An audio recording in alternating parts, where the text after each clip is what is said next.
Get her off my porch. Margaret Whitaker's voice cut across the yard like a whip. She arrived wearing patches, Caleb. Patches. Do you want the whole county laughing at us?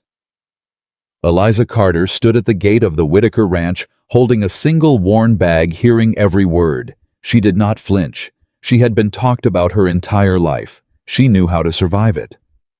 What she didn't know was that the tall cowboy stepping off that porch wasn't walking toward her to send her away. He was walking toward her to make sure she stayed.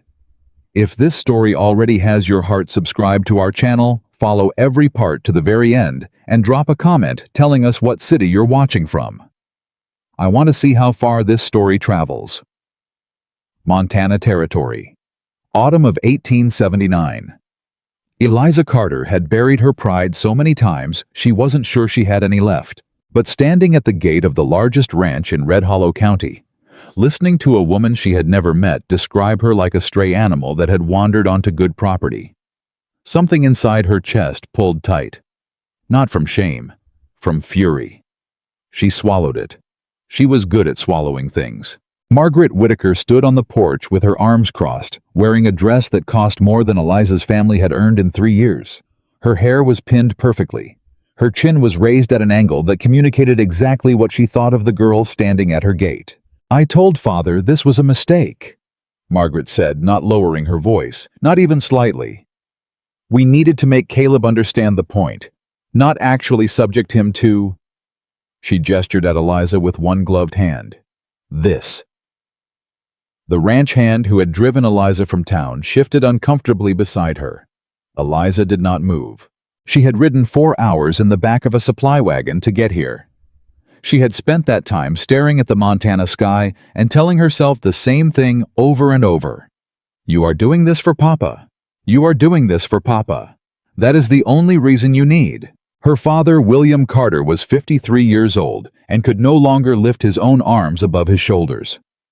The lung sickness had been taking him slowly for 2 years. The debt the sickness had created was taking the rest of everything else. When the Whitaker family's representative had knocked on their door 6 days ago, Eliza had stood in their kitchen doorway and listened to the offer with the expression of a woman hearing her own sentencing read aloud. A marriage arrangement. Their debts, $460 a sum, that felt like a mountain cleared entirely. Her father's medical care covered for 1 year. In exchange, Eliza would come to the Whitaker Ranch and meet Caleb Whitaker with the understanding that if both parties agreed, a formal marriage would be arranged. The representative, a thin man named Aldous Finch, with ink-stained fingers, had explained it with the casual efficiency of someone describing a livestock transaction. "Mr. Whitaker's family is simply looking for compatibility," Finch had said. Miss Carter would be given every opportunity to make a favorable impression. Her father had not wanted her to go. He had said so 3 times from his chair by the window, where he spent most of his days now. "Eliza, no, I will not have you sold." "You're not selling me, Papa." "It feels like it." "It feels like survival," she had said quietly. "And I have never been afraid of survival." That had not been entirely true. She was afraid of many things. She was afraid of arriving somewhere and being made to feel like nothing. She was afraid of looking at a man across a table and seeing contempt in his face, the particular contempt that wealthy people reserved for poor ones, the kind that didn't even bother hiding itself because it had never needed to. She was afraid of what happened to a woman's spirit when it was crushed too many times in a row. But she had packed her one good dress, which had a carefully mended tear along the left shoulder that she hoped wasn't visible, and she had kissed her father's forehead, and she had climbed into Aldous Finch's wagon before she could change her mind. And now she was here, standing at this gate, listening to Margaret Whitaker explain to anyone within earshot exactly how worthless she was. "You can have the cook show her somewhere to wait," Margaret said to the ranch hand already turning away. "Tell her not to touch anything." It was the turning away that did it, not the words. Words Eliza could absorb. She had a lifetime of practice. It was the casual dismissal. The assumption that Eliza would simply stand there and accept being spoken about like furniture. "Ma'am." Eliza's voice came out steadier than she felt. Margaret stopped. turned back slowly with the expression of someone surprised that an object had spoken. "My name is Eliza Carter," Eliza said. "Not this. And I didn't come here to touch your things. I came here because your family invited me. If that was a mistake, I'll accept a ride back to town, and we can both pretend this morning didn't happen." The yard went very quiet. The ranch hand beside her stopped breathing. Margaret Whitaker's eyes narrowed to something sharp and cold. "Well," she said, "at least she has a voice." She went inside and let the door close behind her. Eliza let out a breath she had been holding for what felt like 4 hours. And that was the moment she heard boots on the porch steps. Caleb Whitaker was not what she had expected. She wasn't sure exactly what she had expected. The representative's description had been thin on personal detail and heavy on land acreage and cattle count. She had assembled a vague picture in her mind, older thick around the middle, the kind of man who bought things because he could. The man coming down the porch steps was none of those things. He was somewhere in his early 30s, lean in the way that came from actual labor, rather than fashionable restraint, with dark hair and a face that had spent considerable time in the sun and wind and hadn't apologized for it. He moved like someone who was used to covering ground efficiently and didn't waste effort on performance. He looked at her directly, not at her dress, not at her bag, not at the mended shoulder seam she'd been hoping wasn't visible. At her. "Miss Carter," he said. His voice was even. Not warm, not cold. Simply present. "Mr. Whitaker," she said. He stopped a few feet away and looked at her for a moment with an expression she couldn't quite read. Not contempt, not pity. Something more careful than either of those things. "I owe you an apology," he said. She blinked. "I'm sorry. What you heard on that porch. That was not a welcome. That was not how I run this ranch." He glanced briefly toward the door Margaret had disappeared through. "I'll handle that." Eliza studied him. "You don't need to apologize for your sister." "I know I don't need to. I'm choosing to." He picked up her bag from the ground before she could reach for it. "Come inside. You've been traveling since before dawn." She followed him. Not because she had decided to trust him. Trust was a thing that required more evidence than 3 sentences. But because she was tired and her feet hurt, and she had come 4 hours in a supply wagon to be here, and she was not going home without at least eating something first. The inside of the Whitaker Ranch house was not what the outside suggested. The outside was large and well-maintained, the kind of property that announced success firmly but without shouting. The inside was something different. It was lived in. There were books stacked on the table in the main room, actual books, not decorative ones. There was a worn patch on the rug in front of the fireplace where someone had stood many times. There was a coffee cup left on the windowsill that someone had clearly meant to come back for. It was a house where someone actually lived. Caleb set her bag down and called toward the back of the house for someone named Rosa, and a short woman with gray-streaked hair appeared from the kitchen doorway and looked at Eliza with frank, uncomplicated assessment. "So, you're the Carter girl," Rosa said. "I am," Eliza said. "Hungry?" "Yes, actually." "Good. Sit down." That was the warmest greeting Eliza had received since arriving, and it came from the cook. She sat. Caleb sat across from her at the table. Not in a formal way, not with the air of someone conducting an interview. The way a person sat when they intended to have a real conversation. "Tell me about yourself," he said. Eliza looked at him. "Your family's representative told me you needed a wife, not a biography." Something crossed his face that might have been amusement. "Finch told me a woman was being sent from Red Hollow who might be a suitable match. He told me her name and her father's name. He didn't tell me anything useful.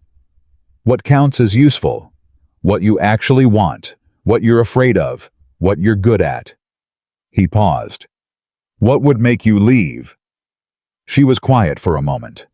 Rosa placed a plate of biscuits and cold beef on the table between them and disappeared without a word. "What would make me leave?" Eliza repeated slowly. "Being treated the way your sister treated me 10 minutes ago. If that's the standard here, I'll go home and figure out something else. It's not the standard here. You can't promise that. I can promise that I won't participate in it, and I won't allow it on my property. He met her eyes. That's the most honest thing I can offer you right now. I don't make promises I can't keep. She picked up a biscuit. Thought about that. My father is sick, she said. Lung sickness. He's been declining for 2 years. The medical debt is... She stopped, started again. I'm here because I love him, and because I don't have another option that I can see. I want you to know that from the beginning. I'm not here because I want a wealthy husband. I'm here because my father needs help I cannot give him alone. Caleb was quiet for a moment. That's honest, he said. I figured honesty was the right place to start. It is. He reached for a biscuit himself. My family sent you here because they thought I would take one look at your circumstances and send you back. They've been trying to get me to marry one of the county family's daughters for 3 years. I keep refusing. They thought if they sent someone I would obviously reject, I'd get frustrated and agree to their choice just to end the campaign. Eliza stared at him. You're telling me I was sent here as a strategy? Yes. And you're explaining this to me directly. I told you I don't make promises I can't keep. That starts with not lying about the situation. She set the biscuit down, looked at him carefully. So, what happens now? Now, Caleb said, you stay as long as you want to. You're not a strategy to me. You're a person who traveled 4 hours to a stranger's property and got insulted before she could put her bag down. That deserves better than what you've already received this morning. Jatiek.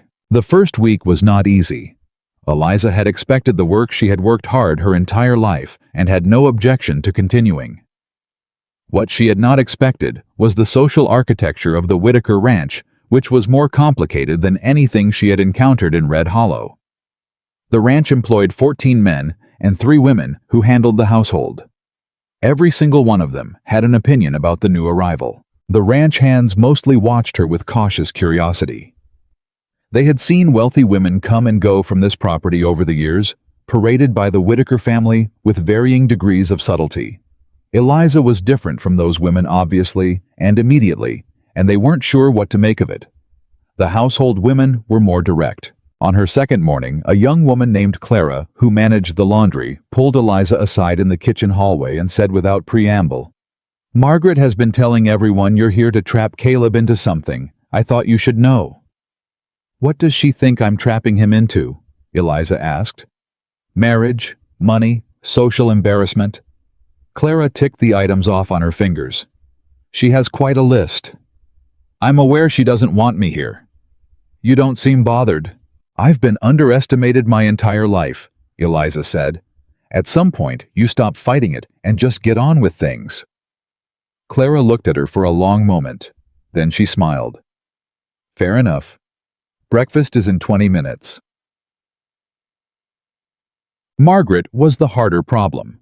She operated with a precise cruelty that Eliza recognized immediately, the kind that always maintained plausible distance from outright attack. At dinner on the third evening, Margaret mentioned to no one in particular that she had heard poor families in Red Hollow had been struggling with basic sanitation, and wasn't it wonderful that charitable organizations existed to help people who couldn't help themselves. She didn't look at Eliza when she said it. She didn't have to. Caleb looked at his sister with an expression that closed like a door shutting. Margaret, he said. Just her name. Nothing else. She changed the subject. After dinner, Eliza was washing her hands at the basin in the hallway when she heard Margaret's voice from the sitting room, lower now, obviously intended to be private.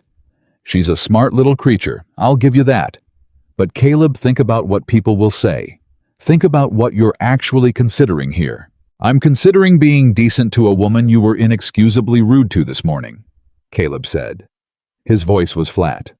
And I'd suggest you think carefully about whether this is a hill worth standing on. She doesn't belong here. You don't get to decide that. I'm your family. Yes, which is the only reason I'm discussing this instead of asking you to leave. A pause. She stays. That's the end of it. Eliza pressed her back against the hallway wall and stared at the ceiling. She was not used to being defended. It was an unfamiliar sensation. It sat strangely in her chest like something warm where cold had been for so long that warmth itself had become startling.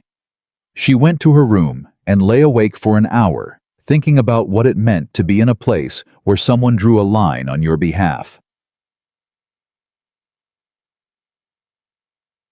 By the end of the first week, she had found the sick cattle. It happened by accident. She had been walking the eastern fence line in the early morning. She had always been an early riser, and the mornings were the only time the ranch felt genuinely peaceful when she noticed 3 animals standing slightly apart from the others moving wrong. The way they held their heads, the way their breathing looked. She stood at the fence for a long time watching them. Then she went to find Caleb. He was in the barn. 3 cattle on the eastern pasture, she said. They're sick. I don't know what it is, but it's something. He looked at her. How do you know? The way they're standing, the spacing from the herd. My father had a small farm before everything. I watched cattle my whole childhood. She hesitated. I could be wrong. He was already moving. He wasn't wrong to follow her. The ranch's veterinarian, a man named Edmund Greer, arrived that afternoon and confirmed that 2 of the 3 animals had the early stages of a respiratory infection that, if left unchecked, could spread through the entire herd. Greer looked at Eliza with new eyes. Who spotted this? He asked Caleb. She did, Caleb said. The word she in that context carried more weight than Eliza had heard in a long time. No qualifier, no surprise wrapped around it. Just a simple acknowledgement of what had happened. Greer told Caleb that if she hadn't caught it that morning, they could have been looking at losing a third of the herd within the month. At dinner that evening, Caleb told the rest of the ranch what had happened. He was not a man who made speeches Eliza was learning. He said the important things simply and then stopped. Eliza caught a herd infection this morning before it had time to spread. He said, We quarantined 3 animals. The rest of the herd is fine. I want everyone to know who to credit for that. The table was quiet for a moment. Then one of the older ranch hands, a man named Pete, who had not spoken directly to Eliza since her arrival, lifted his coffee cup toward her. Good eye, Miss Carter, he said. It was 12 words total, counting the morning's announcement. It felt like more than that. Margaret did not come to dinner that night.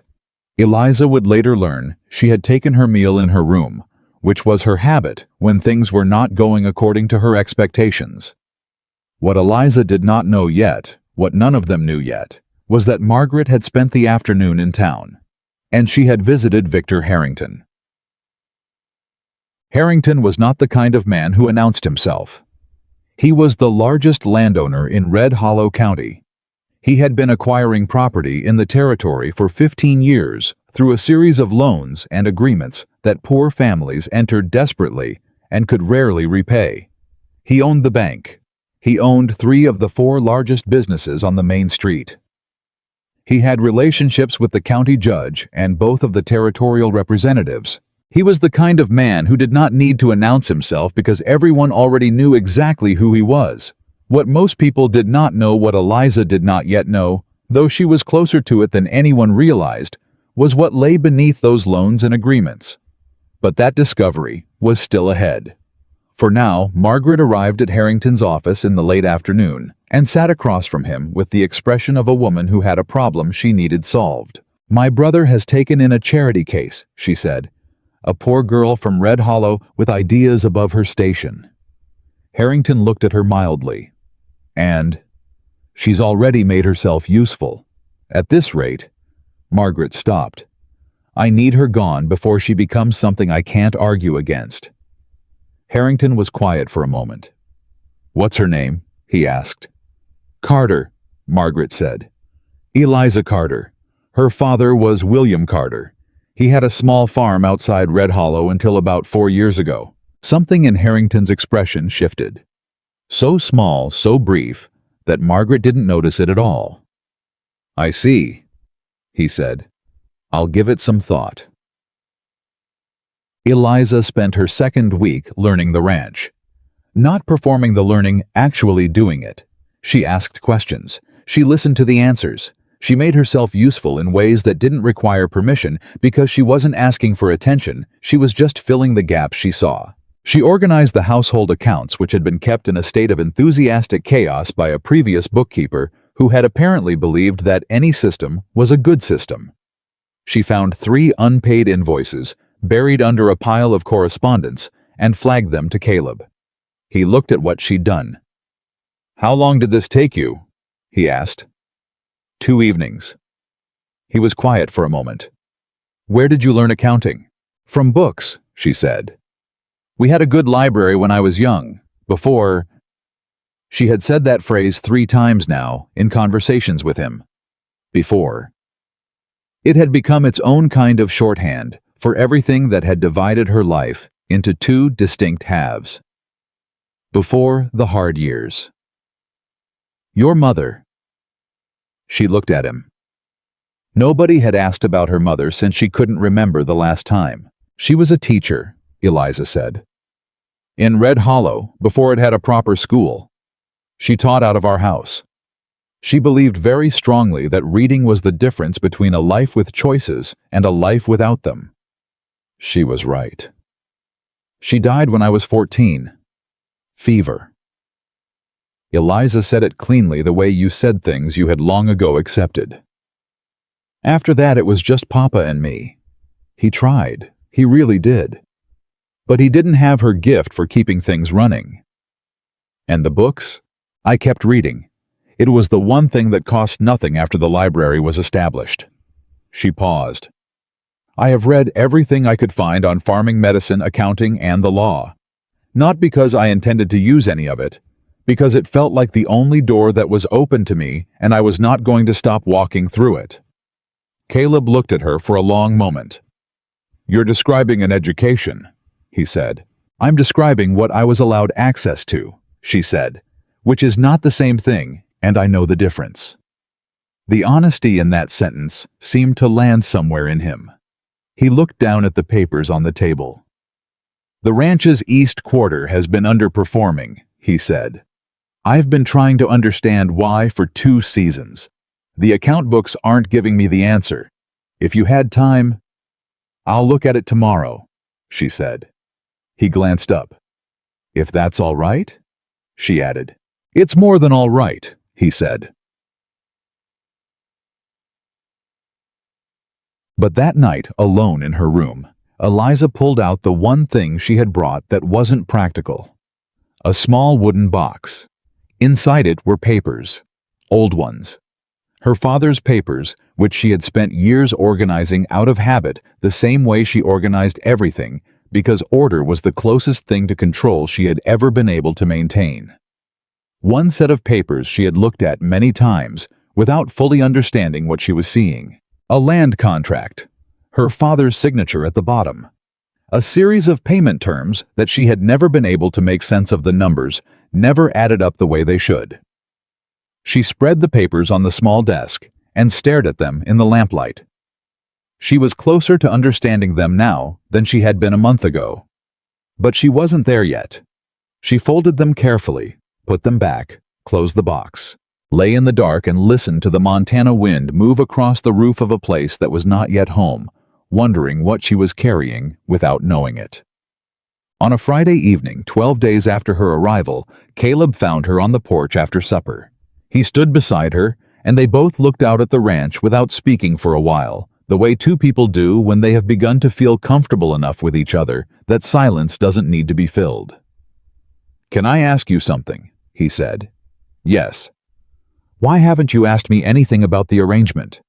She glanced at him. "The marriage arrangement. Yes, most people in your position would want to know the terms." "I know the terms Finch described. There are things Finch didn't describe." She waited. "I need you to understand something," Caleb said. "I didn't agree to any arrangement. My family organized this without consulting me. They told me a woman from Red Hollow was coming to stay, and I could take it or leave it." He was quiet for a moment. "I have no expectation of you. None. You can stay here as long as you need to. You can work and be treated with respect and go home when you're ready. No one is holding you to anything." Eliza was quiet for a long time. "That's not what they told my father," she said. "I know. He believes I'm here for a marriage arrangement." "I know." Caleb turned to look at her directly. "What do you want?" She thought about it seriously. She owed him that. "I don't know yet," she said finally. "I know I don't want to be a transaction. I know I don't want someone to wake up one morning and decide they've been charitable long enough." She looked at her hands, work-roughened hands, the hands her entire history was written in. "I know I want to earn whatever I have. I have never wanted anything that was given to me out of pity. I have too much of my mother in me for that." He nodded slowly. "Then earn it," he said simply. "Everything here is earnable."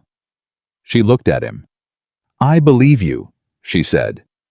And somewhere in the quiet between them, something that was not yet a word and not yet a feeling began to take its first careful shape.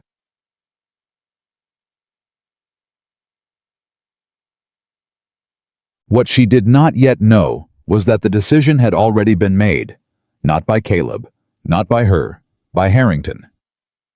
2 miles away in an office that smelled of pipe smoke and old paper, Victor Harrington opened his desk drawer and looked at a file he had kept for 4 years. William Carter's file, the loan documents, the land agreements, the contract terms that William Carter had never fully understood, and the piece of information he had never expected to surface, that William Carter's daughter was now living in the home of the most influential rancher in the county. Reading through papers, organizing accounts, looking at things with careful eyes. Harrington closed the drawer. He picked up his pen. He had letters to write. And Eliza Carter, who had arrived at the Whitaker Ranch expecting to be rejected, had no idea that the real battle had not yet begun. The letters Harrington wrote that night did not arrive all at once. They came in pieces, slowly. The way water finds the crack in a foundation patient, invisible and devastating by the time anyone notices the damage. Eliza didn't know about the letters yet. What she knew was that Monday morning she sat at the table in the ranch office with Caleb's East Quarter ledgers spread open in front of her, and something was wrong with the numbers in a way she couldn't immediately name. She had been looking at them for 2 hours. Rosa had brought coffee. The coffee had gone cold. Eliza hadn't noticed. "You've got that look," Rosa said from the doorway. Eliza glanced up. "What look?" "The look my daughter gets when she's found something she wasn't supposed to find." Rosa leaned against the doorframe. "You find something?" "I don't know yet." Eliza turned the ledger so Rosa could see the page. "Does this look right to you?" Rosa crossed the room and looked at the columns of numbers. She was quiet for a moment. "I don't do accounts. Never have." "But does it look right?" Rosa straightened. "Honey, I cook and I watch people. And what I can tell you is that for the last 2 years the East Quarter has been costing this ranch money.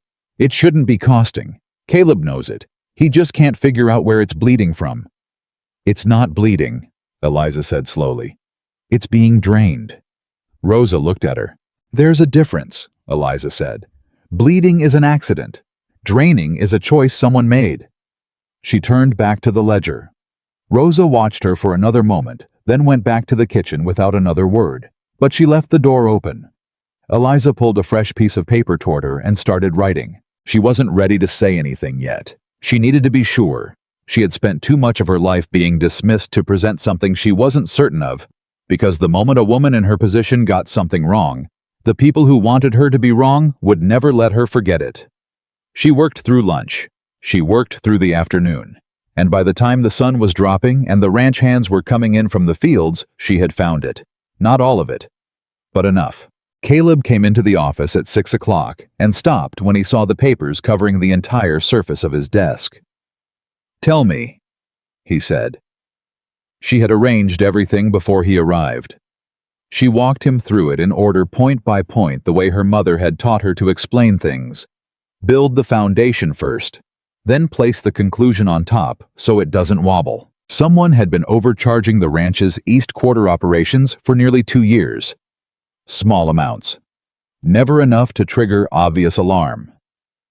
The overcharges were scattered across 5 different vendor accounts: feed fencing, water rights, maintenance equipment, repair, and pasture lease renewals. Individually, each one looked like a rounding error or a minor clerical mistake. Together, they added up to just over $340.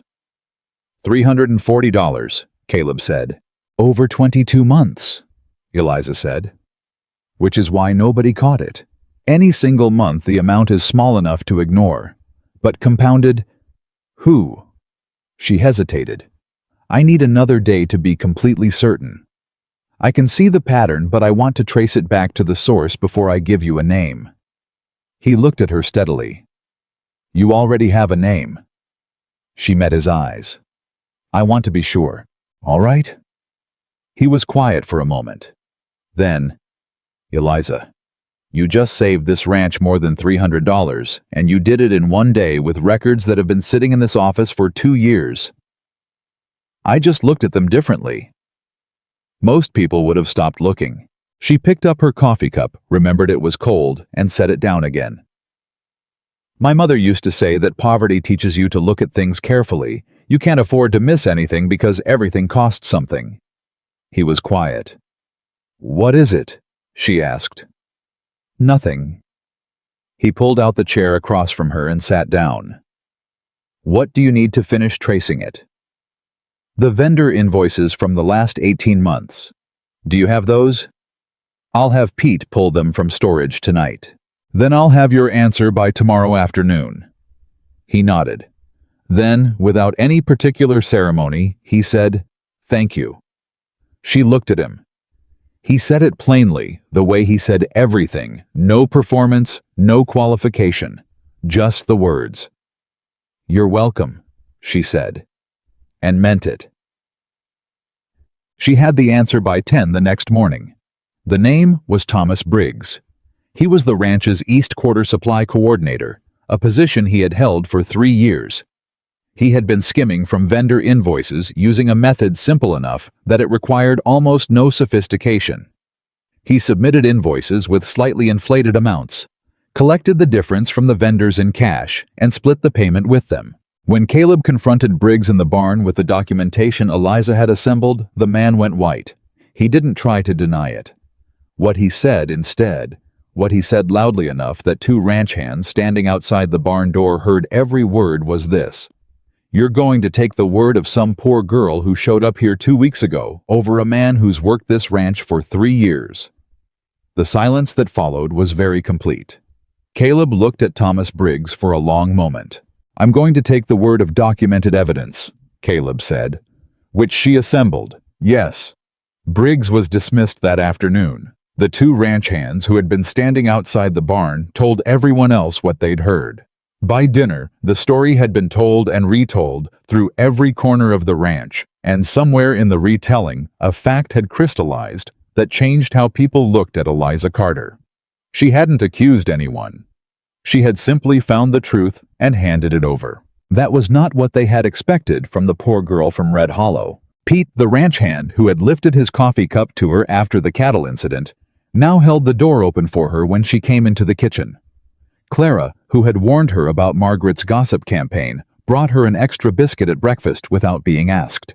Even Edmund Greer, the veterinarian, stopped by the ranch 2 days later to look at the quarantined cattle and spent 20 minutes talking to Eliza about herd management like she was a colleague. She noticed all of it. She didn't say anything about it, but she noticed. Chang. Margaret noticed too, and it made her desperate in a way she hadn't anticipated. Eliza came back from the water trough one morning to find her room had been searched. Not ransacked, that would have been too obvious, but searched. Things moved slightly. Her box of papers shifted 3 inches from where she always kept it against the wall.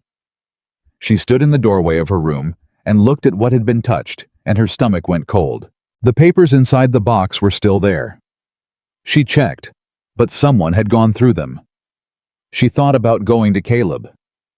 She decided to wait. She needed to understand what she had before she started a confrontation she might not be able to finish.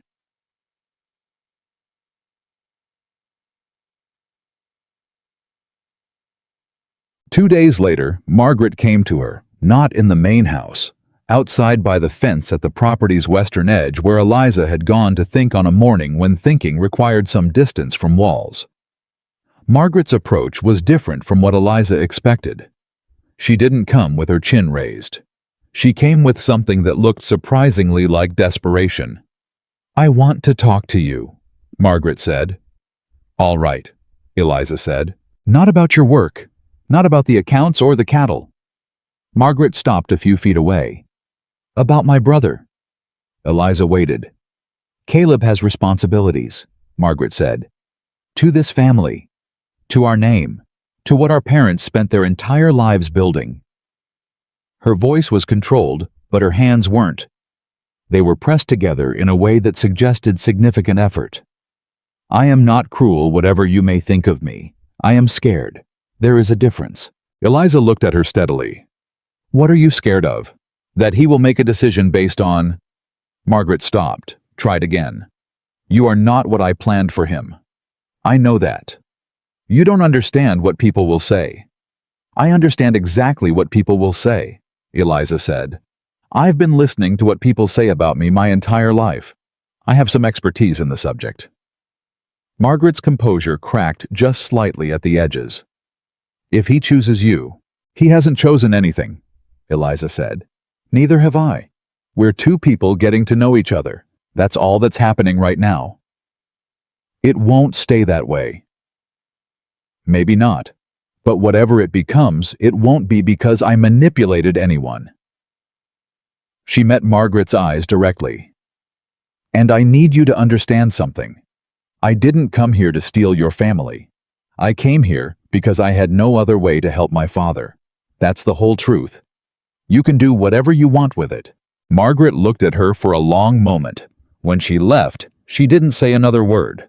But she also didn't go back to town. And she didn't search Eliza's room again. The first Harrington letter arrived on a Thursday. It was addressed to Caleb, and Caleb read it alone in his office. And when Eliza passed his doorway that evening, he was standing at the window with the letter in his hand, and an expression she hadn't seen on him before. "What is it?" she asked from the doorway. He turned, seemed to consider whether to answer. Then, "Come in." She came in. He handed her the letter. It was brief. 2 paragraphs. Written in the careful, calibrated language of a man who knew exactly how to say something dangerous without saying it directly. The first paragraph expressed Victor Harrington's concern for the Whitaker Ranch's recent operational decisions, which he had heard described in ways that suggested a certain instability of judgment. The second paragraph noted that Harrington had known the Carter family in Red Hollow for some years, and that while he wished the girl no personal harm, he felt it was his responsibility as a neighbor and colleague to mention that the Carter family's history of financial mismanagement was well documented, and that introducing such influences into an established enterprise could carry risks that perhaps had not been fully considered. Eliza read it twice. Then she handed it back. "He's warning you away from me," she said. "Yes." "Do you know him?" "I know of him. Our ranches don't intersect much. He operates east, I operate west." Caleb folded the letter. "I've heard things." "What kind of things?" He looked at her. "The kind of things that make a man wonder why Harrington is paying enough attention to my business to write letters about it." Eliza was quiet. She was thinking about the wooden box in her room, the papers, the contract with the numbers that didn't add up. She wasn't ready yet. She needed more time. "What are you going to do with the letter?" she asked. "File it," Caleb said. "A man who writes letters like this usually writes more of them. It's worth keeping." She nodded slowly. He watched her. "Is there something you want to tell me?" "Not yet," she said. "Soon." He accepted that without pushing. It was one of the things she was learning about him. He understood the difference between a person who was hiding something and a person who needed time to be certain. He waited. The second Harrington letter did not come to Caleb. It came to Margaret. Eliza only learned about it because Clara told her, and Clara had learned about it because she had been in the hallway when Margaret emerged from her room that afternoon with the letter in her hand and a look on her face that Clara described as a woman who just found out the game was bigger than she thought it was. Whatever was in that letter, it changed something in Margaret. She came to dinner that evening and barely spoke. She looked at Eliza twice, not with the usual cold assessment, but with something closer to uncertainty. After dinner, Margaret went directly to Caleb's office and closed the door. Eliza did not try to listen. She went to her room. She opened the wooden box. She spread the papers on the desk. She had been looking at her father's old contract from Harrington for 2 weeks now, adding understanding to it piece by piece, the way you add light to a dark room slowly, carefully, so you don't miss anything. What she saw now, having spent the last several days immersed in the Whitaker Ranch's own accounts, was something she hadn't been able to name before. The contract terms were not simply unfair. They were constructed to be unrepayable. The interest compounding schedule was written in language that appeared straightforward on the surface, but concealed a calculation that ensured the debt would grow faster than any reasonable payment schedule could shrink it. Her father had signed it at a moment of desperation 4 years ago, when the medical bills had first begun, and he had needed money immediately. He had believed he was signing a standard loan agreement. He hadn't been. He had been signing something engineered to take his land, and Harrington had taken it. Eliza sat back in her chair. She thought about how many other families had sat in the same position. How many fathers had signed the same papers. How many people had lost the same things for the same reason. She thought about the letter Harrington had sent Caleb, written in the careful language of a concerned neighbor. She thought about what it meant that he had noticed her specifically, named her specifically, tried to have her removed from this ranch specifically. He knew she was close to something. Maybe he had always known the papers existed. Maybe he had been waiting for 4 years to find out if William Carter's daughter would ever look at them carefully enough to understand what she was holding. She closed the box. She lay awake until well past midnight, and by the time the ranch went quiet and the only sound was the wind, she had made her decision. Tomorrow she was going to tell Caleb everything. She didn't get the chance. Because at 7 in the morning, before she had reached the office, Pete came through the kitchen door with the particular expression of a man carrying bad news he doesn't want to deliver. "Miss Carter," he said, "you need to come to the barn." She followed him. In the barn, 3 of the recently quarantined cattle, the ones Eliza had spotted 2 weeks ago, the ones that Edmund Greer had treated and declared on their way to recovery, were showing new symptoms. Different symptoms from before. Greer arrived within the hour. He stood in the quarantine pen and looked at the animals with a furrow between his brows that deepened by the minute. "This isn't the same infection," he said. "What is it?" Caleb asked. "I don't know yet." Greer knelt beside one of the animals. But these symptoms didn't come from the original respiratory infection. Something else happened. Eliza stood very still.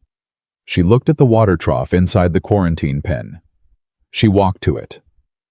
Looked at it carefully, the color of the water, the residue on the inside of the trough near the water line, the way it smelled when she got close. She stood up. "Who has access to this pen?" she asked.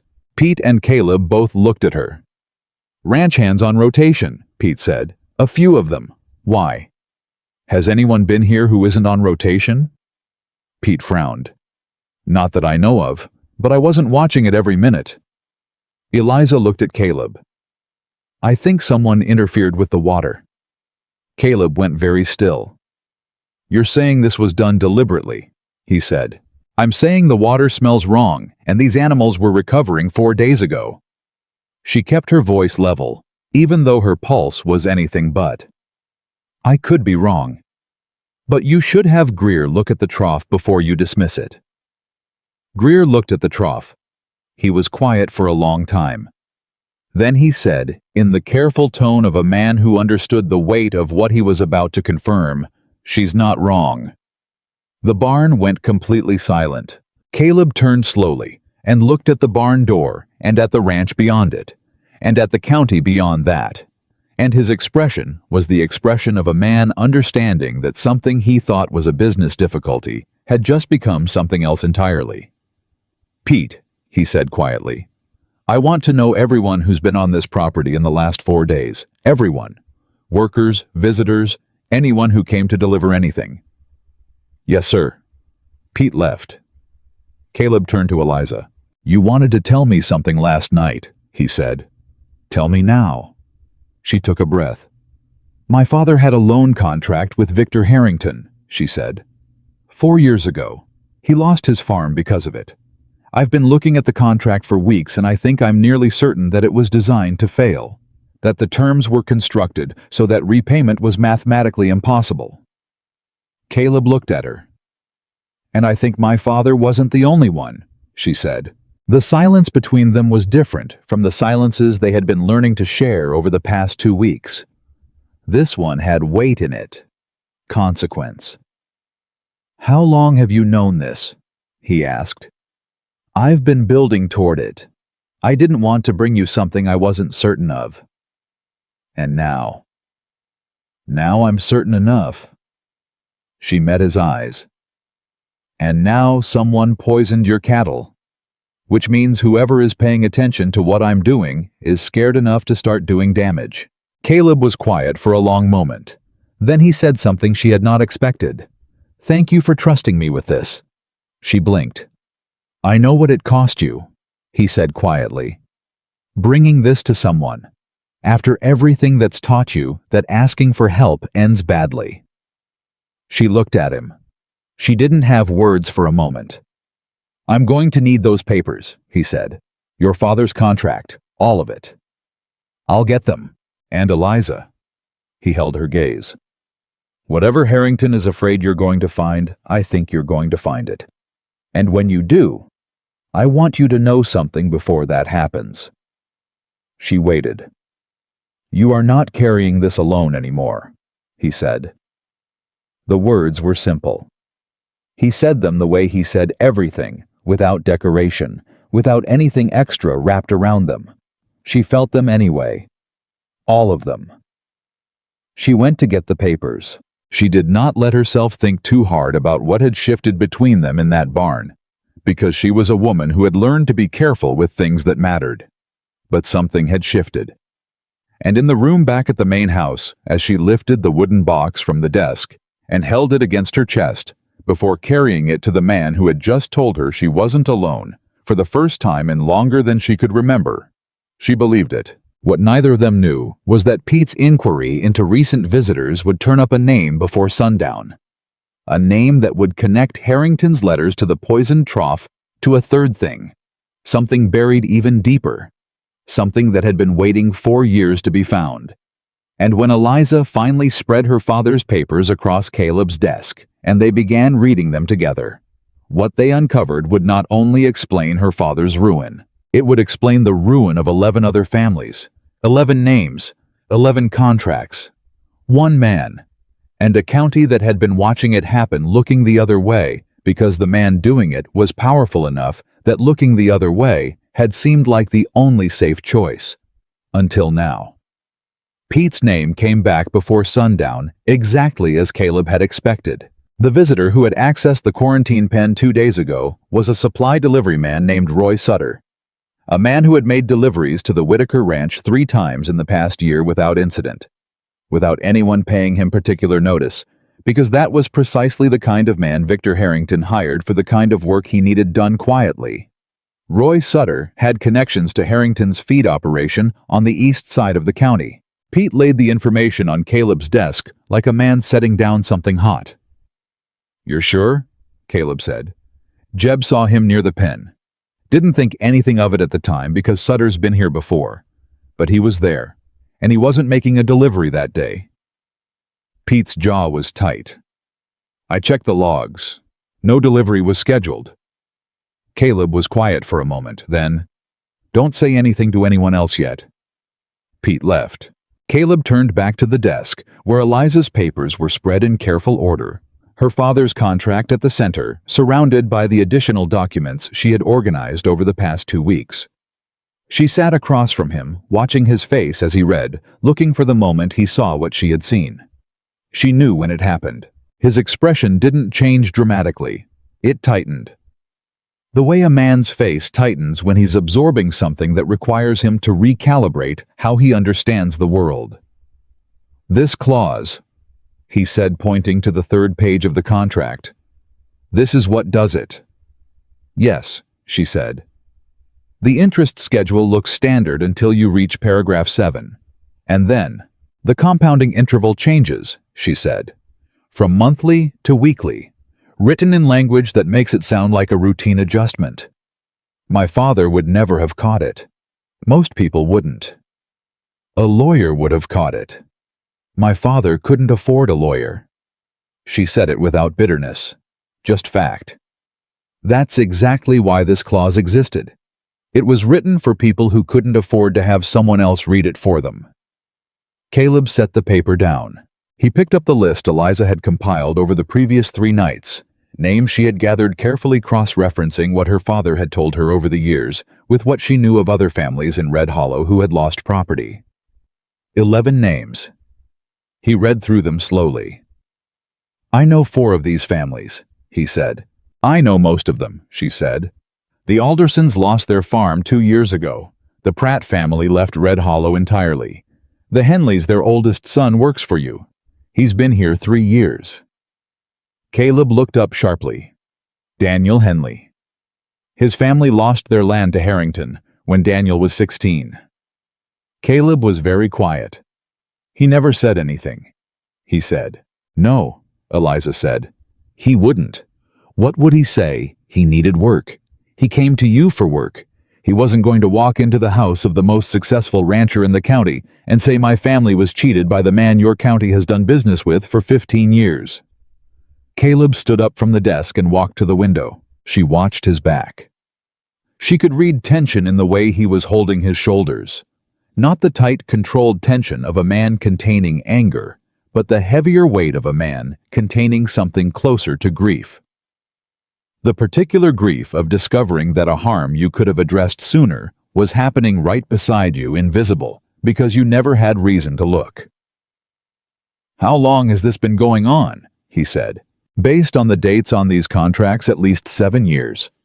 She paused. "Possibly longer. These are only the families I could identify. There may be more." He turned back around. "What do you need to prove it?" he said.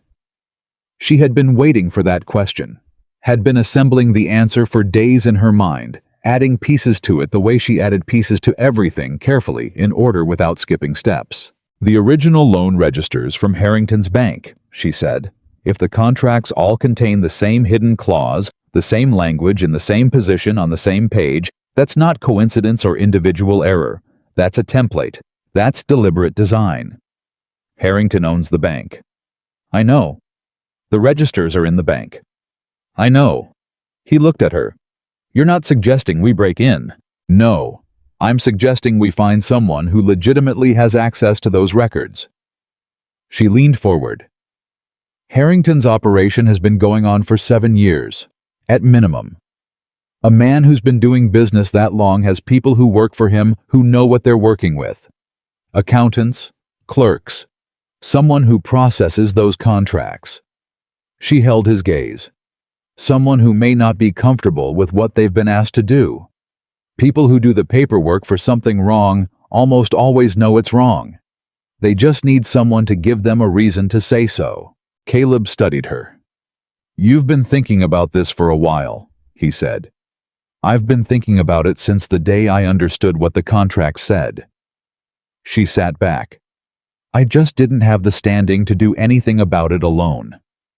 And now I'm not alone," she said. He looked at her for a long moment.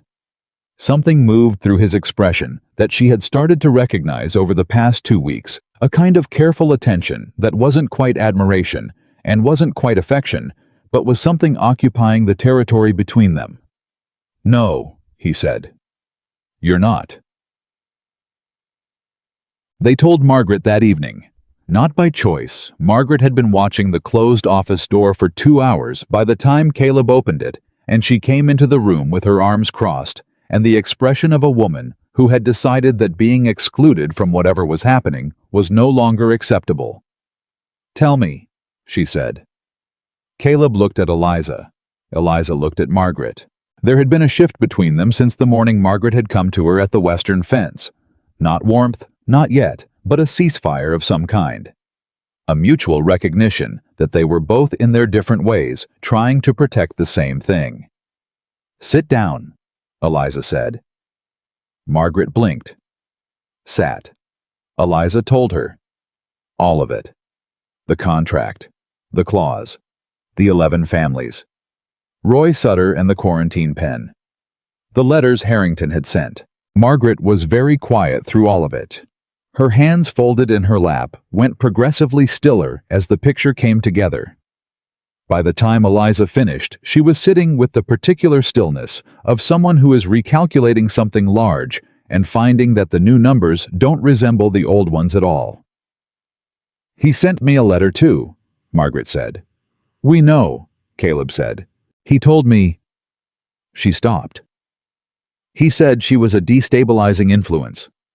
He used language that suggested she might be attempting some kind of financial exploitation." She glanced at Eliza. "I thought he was concerned about the family." "He was concerned about himself," Eliza said. "Yes." Margaret looked at the papers on the desk. She was quiet for another moment. Then, in a voice that had lost its usual controlled edge and replaced it with something raw, "Daniel Henley's family. They were good people. I remember when they lost that farm." "Did you know it was Harrington?" Caleb asked. "I knew he held the loan. Everyone knew that. But I assumed—" She pressed her lips together. "I assumed it was simply an unfortunate business outcome. That's what he counts on," Eliza said. "That people will assume the most charitable explanation." Margaret looked at her directly. The look was different from anything that had passed between them before.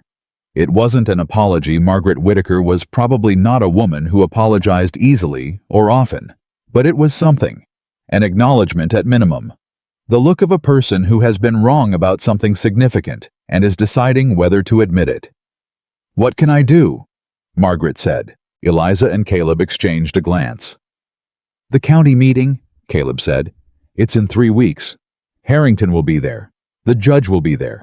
Every major property owner in the county will be there." "And," Margaret said, 3 weeks is enough time." Eliza said, "If we use it right." They found the clerk 2 days later. His name was Henry Marsh, and he was 26 years old, and he had been processing loan documents for Harrington's bank for 4 years. He lived in a boarding house on the east side of Red Hollow, and attended the same church as 3 of the families on Eliza's list, which was how she had identified him. Caleb went to see him alone. He had argued with Eliza about this. She had wanted to come, had insisted that she had the strongest claim to make the case, but Caleb had been firm. "If Harrington is watching this property, he's watching you," he said. "He knows your face. He doesn't know you've connected the contracts yet. The moment you walk into that boarding house, he'll know exactly what we're doing." She had accepted this. She didn't like it, but she accepted it. Caleb came back 2 hours later. He sat down across from her at the kitchen table without his hat, which he always removed when he was carrying something serious. "He knows," Caleb said. "He knows what we're looking for. He's known for 4 years what those contracts are. He's been living with it." He looked at her. "He said he stays up at night thinking about the Pratt family, about the Aldersons. He can name every family. He watched them sign those papers, and he knew what they were signing, and he couldn't—" Caleb stopped. "He said he couldn't prove it. That proving it would mean producing records that Harrington controlled, and Harrington would destroy them the moment he suspected exposure." "Will he help us?" Eliza said. "He wants to. He's scared." "Of course he's scared. I told him we'd protect him." Caleb met her eyes. "Can we protect him?" Eliza thought about this seriously. Not the way a person thinks when they're looking for reassurance. The way a person thinks when they understand the weight of a promise and don't intend to make one they can't keep. "If we have his testimony and the original contracts," she said slowly, "we don't need the bank records. The contracts themselves are the evidence. If Marsh can testify that the clause was in every contract that he processed them, that's enough. Harrington can't destroy documents that are already in other people's hands." The families who lost their land, Caleb said. Do they still have their copies? Some will, some won't. She was already thinking ahead, moving the pieces. But my father has his. And if Marsh can confirm the template that they're all the same document, the same hidden clause, then one contract corroborated by the man who processed it is enough to take to a judge. Not the county judge, Caleb said. Harrington has him. The territorial court, Eliza said, in Helena. Caleb was quiet. That's a bigger move, he said. Yes, she said. It is. He looked at her steadily. You understand what happens if we move on this and it doesn't hold. Harrington comes after this ranch. He comes after you. He comes after Marsh. I understand. And she put her hands flat on the table. He already came after your cattle, Caleb. He already sent letters trying to have me removed. He knows I'm close to this. The question isn't whether he attacks, the question is whether we're ready when he does. He held her gaze for a long moment. All right, he said. All right. We go to Helena, but first we build the case until it's airtight. He stood. I know a lawyer there, James Colton. He's worked territorial land cases. He's honest. You're sure he's honest? As sure as I've been about anything. He picked up his hat. I'll write to him today. The next 10 days moved with a speed and intensity that Eliza had not anticipated, even knowing what they were building toward. Caleb's letter to James Colton in Helena produced a response within 5 days. Colton was interested, cautious, and asked for a summary of the evidence before committing. Eliza wrote the summary herself. She wrote it 3 times. The first version was too emotional. She could hear her own fury in every sentence, and she knew that fury, however justified, was not what a lawyer needed to read. The second version was too dry. The third version landed where she needed it to clear, precise, documented, and utterly impossible to dismiss. Caleb read the final version and said, "My mother would have hired you." It was the first time he had mentioned his mother. She filed it away. Colton's second letter arrived with a list of questions that told Eliza he had read her summary carefully and understood exactly what they were dealing with. His questions were sharp and specific, the questions of a man who had seen land fraud before and knew where the weak points in a case tended to appear. She answered every question. Meanwhile, Henry Marsh made his decision. He came to the Whitaker Ranch on a Wednesday evening, arriving after dark, hat in hand, looking like a man who had spent the past week in a private war with himself and had finally chosen a side. He sat at the kitchen table. Rosa put coffee in front of him without being asked. "I have copies," he said. Eliza went still. "Of the template," Marsh said. "The master document that Harrington's lawyer designed. Every contract was made from that template. I have a copy I took 2 years ago. I kept it because—" He stopped, pressed his hands around the coffee cup. "I kept it because I thought someday somebody would ask, and I didn't want to be standing there saying I knew and had nothing to show for it." Eliza reached across the table and put her hand over his. "Thank you," she said. "What you just did took courage." He shook his head. "It took 2 years longer than it should have." "You're here now," she said. "That's what matters." He looked at her, then at Caleb. "What happens to me if Harrington finds out before you're ready?" "You stay here," Caleb said without hesitation. "On this ranch, under this roof. Nobody touches anyone on my property." Marsh looked around the kitchen. At Rosa, who was deliberately not looking at any of them and therefore clearly listening to every word. At the lamp on the table. At his coffee. "All right," he said. "All right." It was Margaret who found the 12th name. She had taken it upon herself without telling anyone, without asking permission to go through her own family's county records from the previous decade.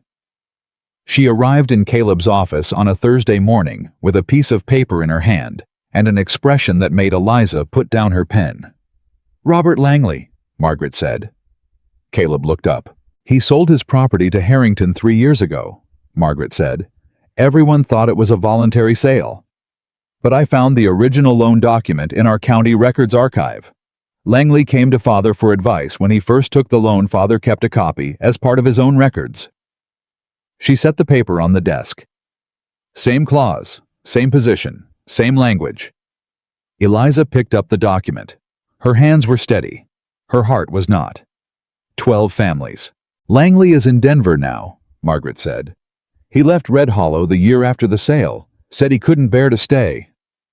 She was quiet for a moment. I always thought he was embarrassed about the financial failure. I never considered. None of us considered, Caleb said. I should have, Margaret said. It was my county too. Nobody argued with that, but nobody twisted the knife either. Eliza looked at the Langley document and the Carter document side by side. Identical clause, identical language, identical position on the identical page. She felt something settle in her chest. Not satisfaction, not yet, but the particular stillness of a long-moving thing finally coming to rest. We have enough, she said. Caleb looked at her. We have the template from Marsh, she said. We have my father's contract. We have the Langley document from your family's records. We have 11 additional names and testimony from the man who processed every one of these documents. She set the papers down. We have enough for James Colton to take to the territorial court. The county meeting is in 10 days, Caleb said. Then we move before the county meeting, Eliza said. We don't give Harrington time to prepare. Margaret looked between them. You want to confront him publicly. I want to confront him legally, Eliza said. The public part will take care of itself. Harrington moved first. 3 days before they had planned to send the documents to Helena, a man arrived at the Whitaker Ranch gate in the late afternoon with a letter bearing the seal of the county magistrate's office. Not the territorial court. The county office. Harrington's judge. The letter informed Caleb Whitaker that a formal complaint had been filed alleging that the Whitaker Ranch had been harboring a person of questionable character who had been making defamatory statements about a respected county businessman, and that an inquiry had been scheduled for the following week. The letter named Eliza Carter specifically. Caleb read it once, set it down, picked it up, and read it again. Eliza stood across from him and watched his face and felt something cold moving through her that she refused to let become fear. He knows, she said. Yes. Marsh? Marsh is fine. He's still here. Caleb set the letter down. Harrington is guessing. He doesn't know what we have. If he knew about Marsh, he'd have come harder than this. He's trying to move me off the board before the county meeting, she said. Yes. Is it going to work? Caleb looked at her. His expression was completely steady. The expression of a man who had made a decision and was not reconsidering it. No, he said. He'll say. I know what he'll say. Caleb picked up the letter and crossed to the fireplace and dropped it in. They both watched it catch. He'll say you're a poor girl with a grudge. He'll say you came here to cause trouble. He'll say I've been taken in by a scheming woman with nothing to offer but a story. He turned. And I'm going to stand in front of this county and tell them what you found, what you built, and what it means for 12 families who lost everything to that man. She looked at him. Her throat was tight. You don't have to do this, she said. This is my fight, my father's contract, my... Eliza. He said her name the way he said everything, quiet and entirely certain. I had a man on this ranch for 3 years who was the son of a family Harrington destroyed, and he never felt safe enough to tell me the truth. That is a failure I intend to correct. He held her gaze. This is not just your fight. It stopped being just your fight the moment I understood what was happening in this county. She held his gaze. She had been carrying the weight of her father's ruin for 4 years. She had carried it alone through poverty, through exhaustion, through every morning she had woken up and wondered if this was the day the last thing holding them together finally broke. She had not cried in front of anyone in 4 years. She did not cry now, but it was close. All right, she said. Her voice was steady. Then we send the documents to Helena tonight, not in 3 days. Tonight. Tonight, he agreed. Margaret wrote the cover letter. It was her idea, and when she proposed it, neither Caleb nor Eliza argued. Margaret Whitaker, with her family name and her county standing and her ironclad social credibility, writing a letter on behalf of the evidence package they were sending to James Colton, it was exactly the kind of thing Harrington had never accounted for. He had assumed Margaret was his ally. He had sent her a letter assuming she would work against Eliza. He had miscalculated. Margaret sat at the desk in the office and wrote for 40 minutes without stopping. When she was done, she read it back, once made 2 corrections, and signed it with a hand that didn't tremble. She slid it across the desk to Eliza. Eliza read it. It was the most thorough, precise, and quietly devastating character testimony she had ever read. Margaret laid out the evidence in language that a territorial judge could not dismiss. She referenced the ranch's own records. She named herself as a first-hand witness to Harrington's attempt to use her against her own family. At the end, she had written, "I am aware that this statement may cost me certain social relationships in Red Hollow County.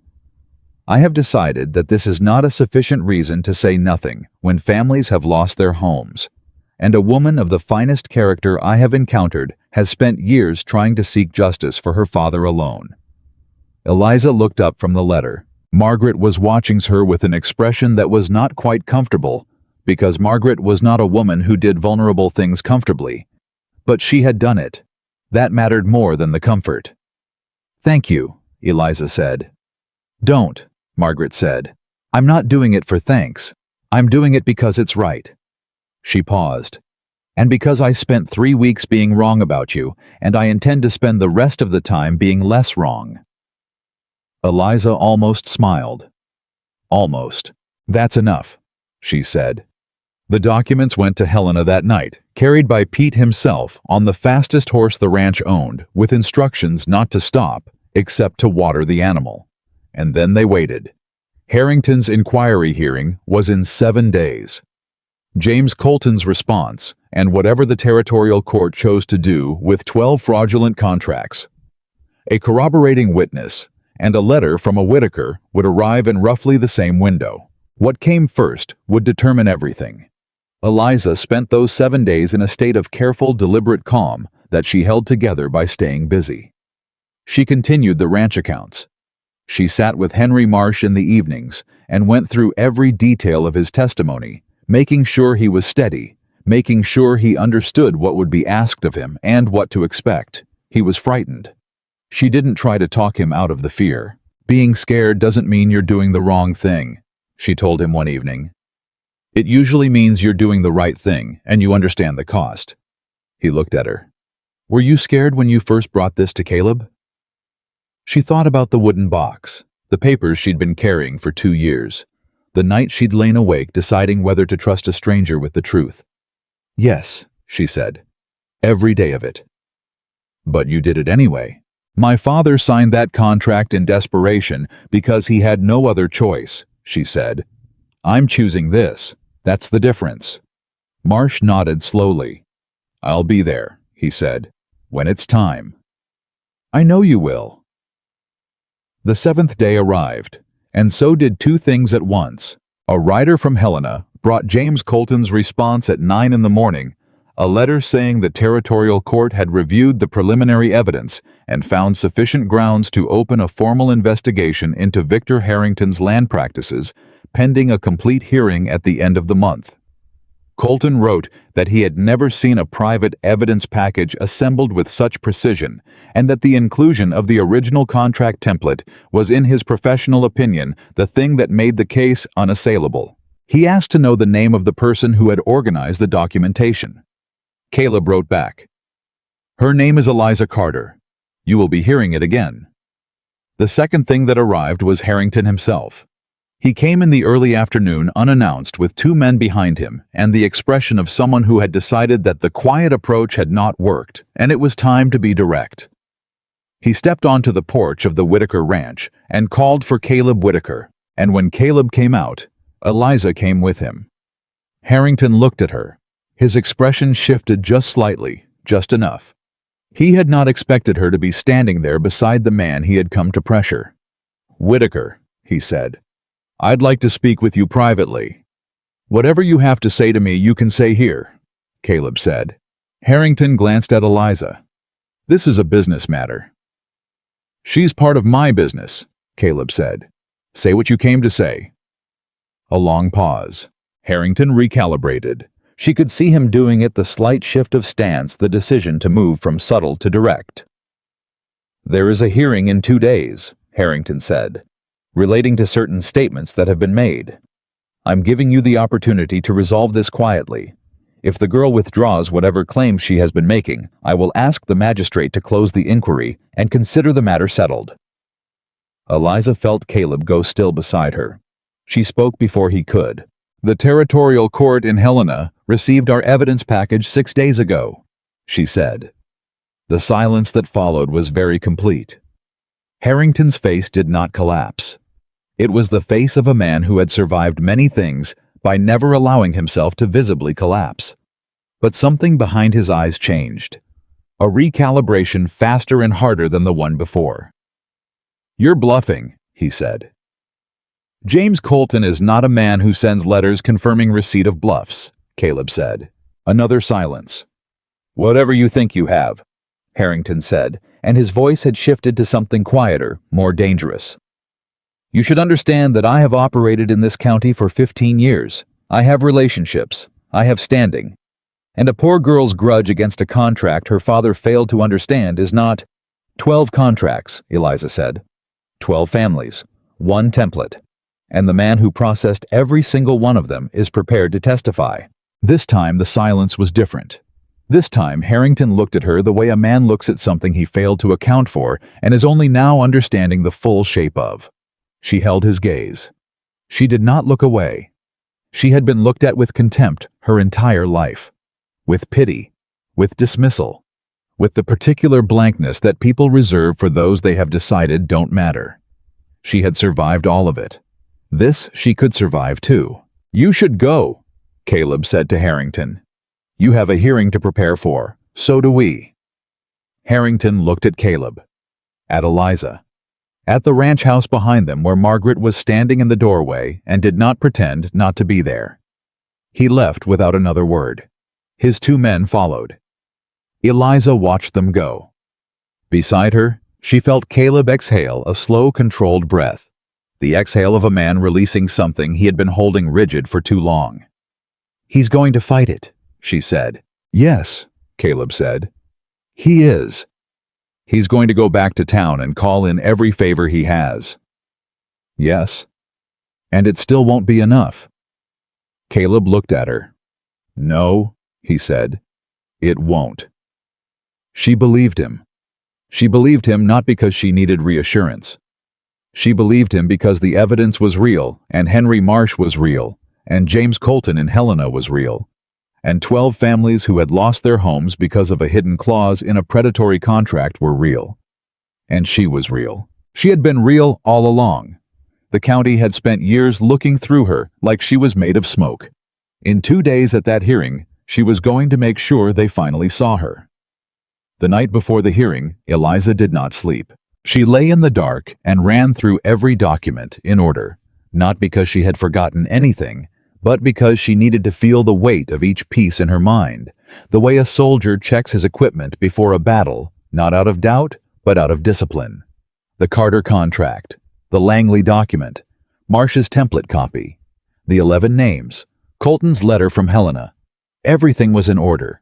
Everything had always been in order.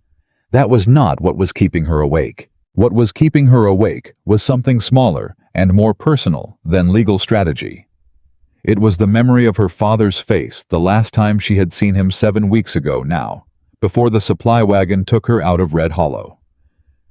He had sat in his chair by the window and held her hand and tried to talk her out of going, and when she had kissed his forehead and walked out the door anyway, she had not looked back. She had been afraid that if she looked back she would not be able to keep walking. She did not know how he was. She had sent 2 letters. One brief reply had come written in her father's handwriting that had grown unsteady, but was still recognizably his, telling her he was managing and that she should not worry about him. She had worried about him every single day. Tomorrow, if the hearing went the way she believed it would go, His debt would begin the process of being addressed. Harrington's fraudulent contracts would be exposed. What had been taken from their family would not be returned. Nothing could return those 4 years, but it would be named for what it was. Her father would know that the thing that had broken them had not been his failure. He had not failed.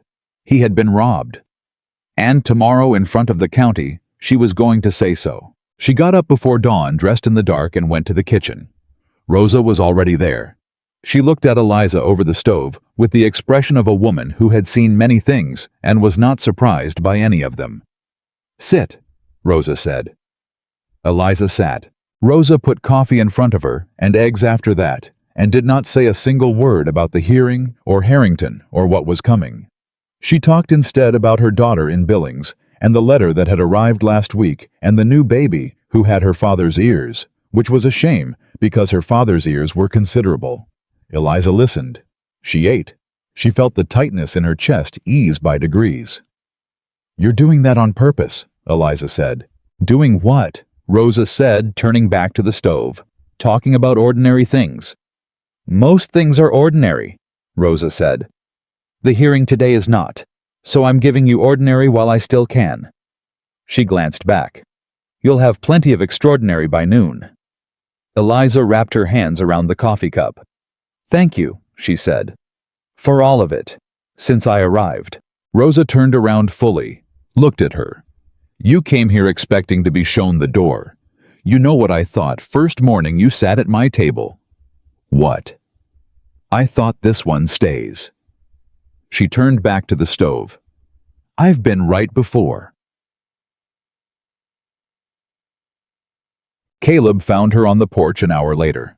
He sat beside her without ceremony, the way he had learned to exist in the same space as her, not crowding, not performing, just present. He had dressed for the hearing in the way a man dressed when he intended to be taken seriously without pretending to be something he wasn't. He looked like what he was, a rancher with a reputation and a spine and no particular interest in apology. "How are you?" he asked. "Ready," she said. "That's not what I asked." She looked at him. "Scared," she said, "and ready, both at the same time." He nodded slowly. "That's the right combination." They sat quietly for a moment. "Marsh is ready," Caleb said.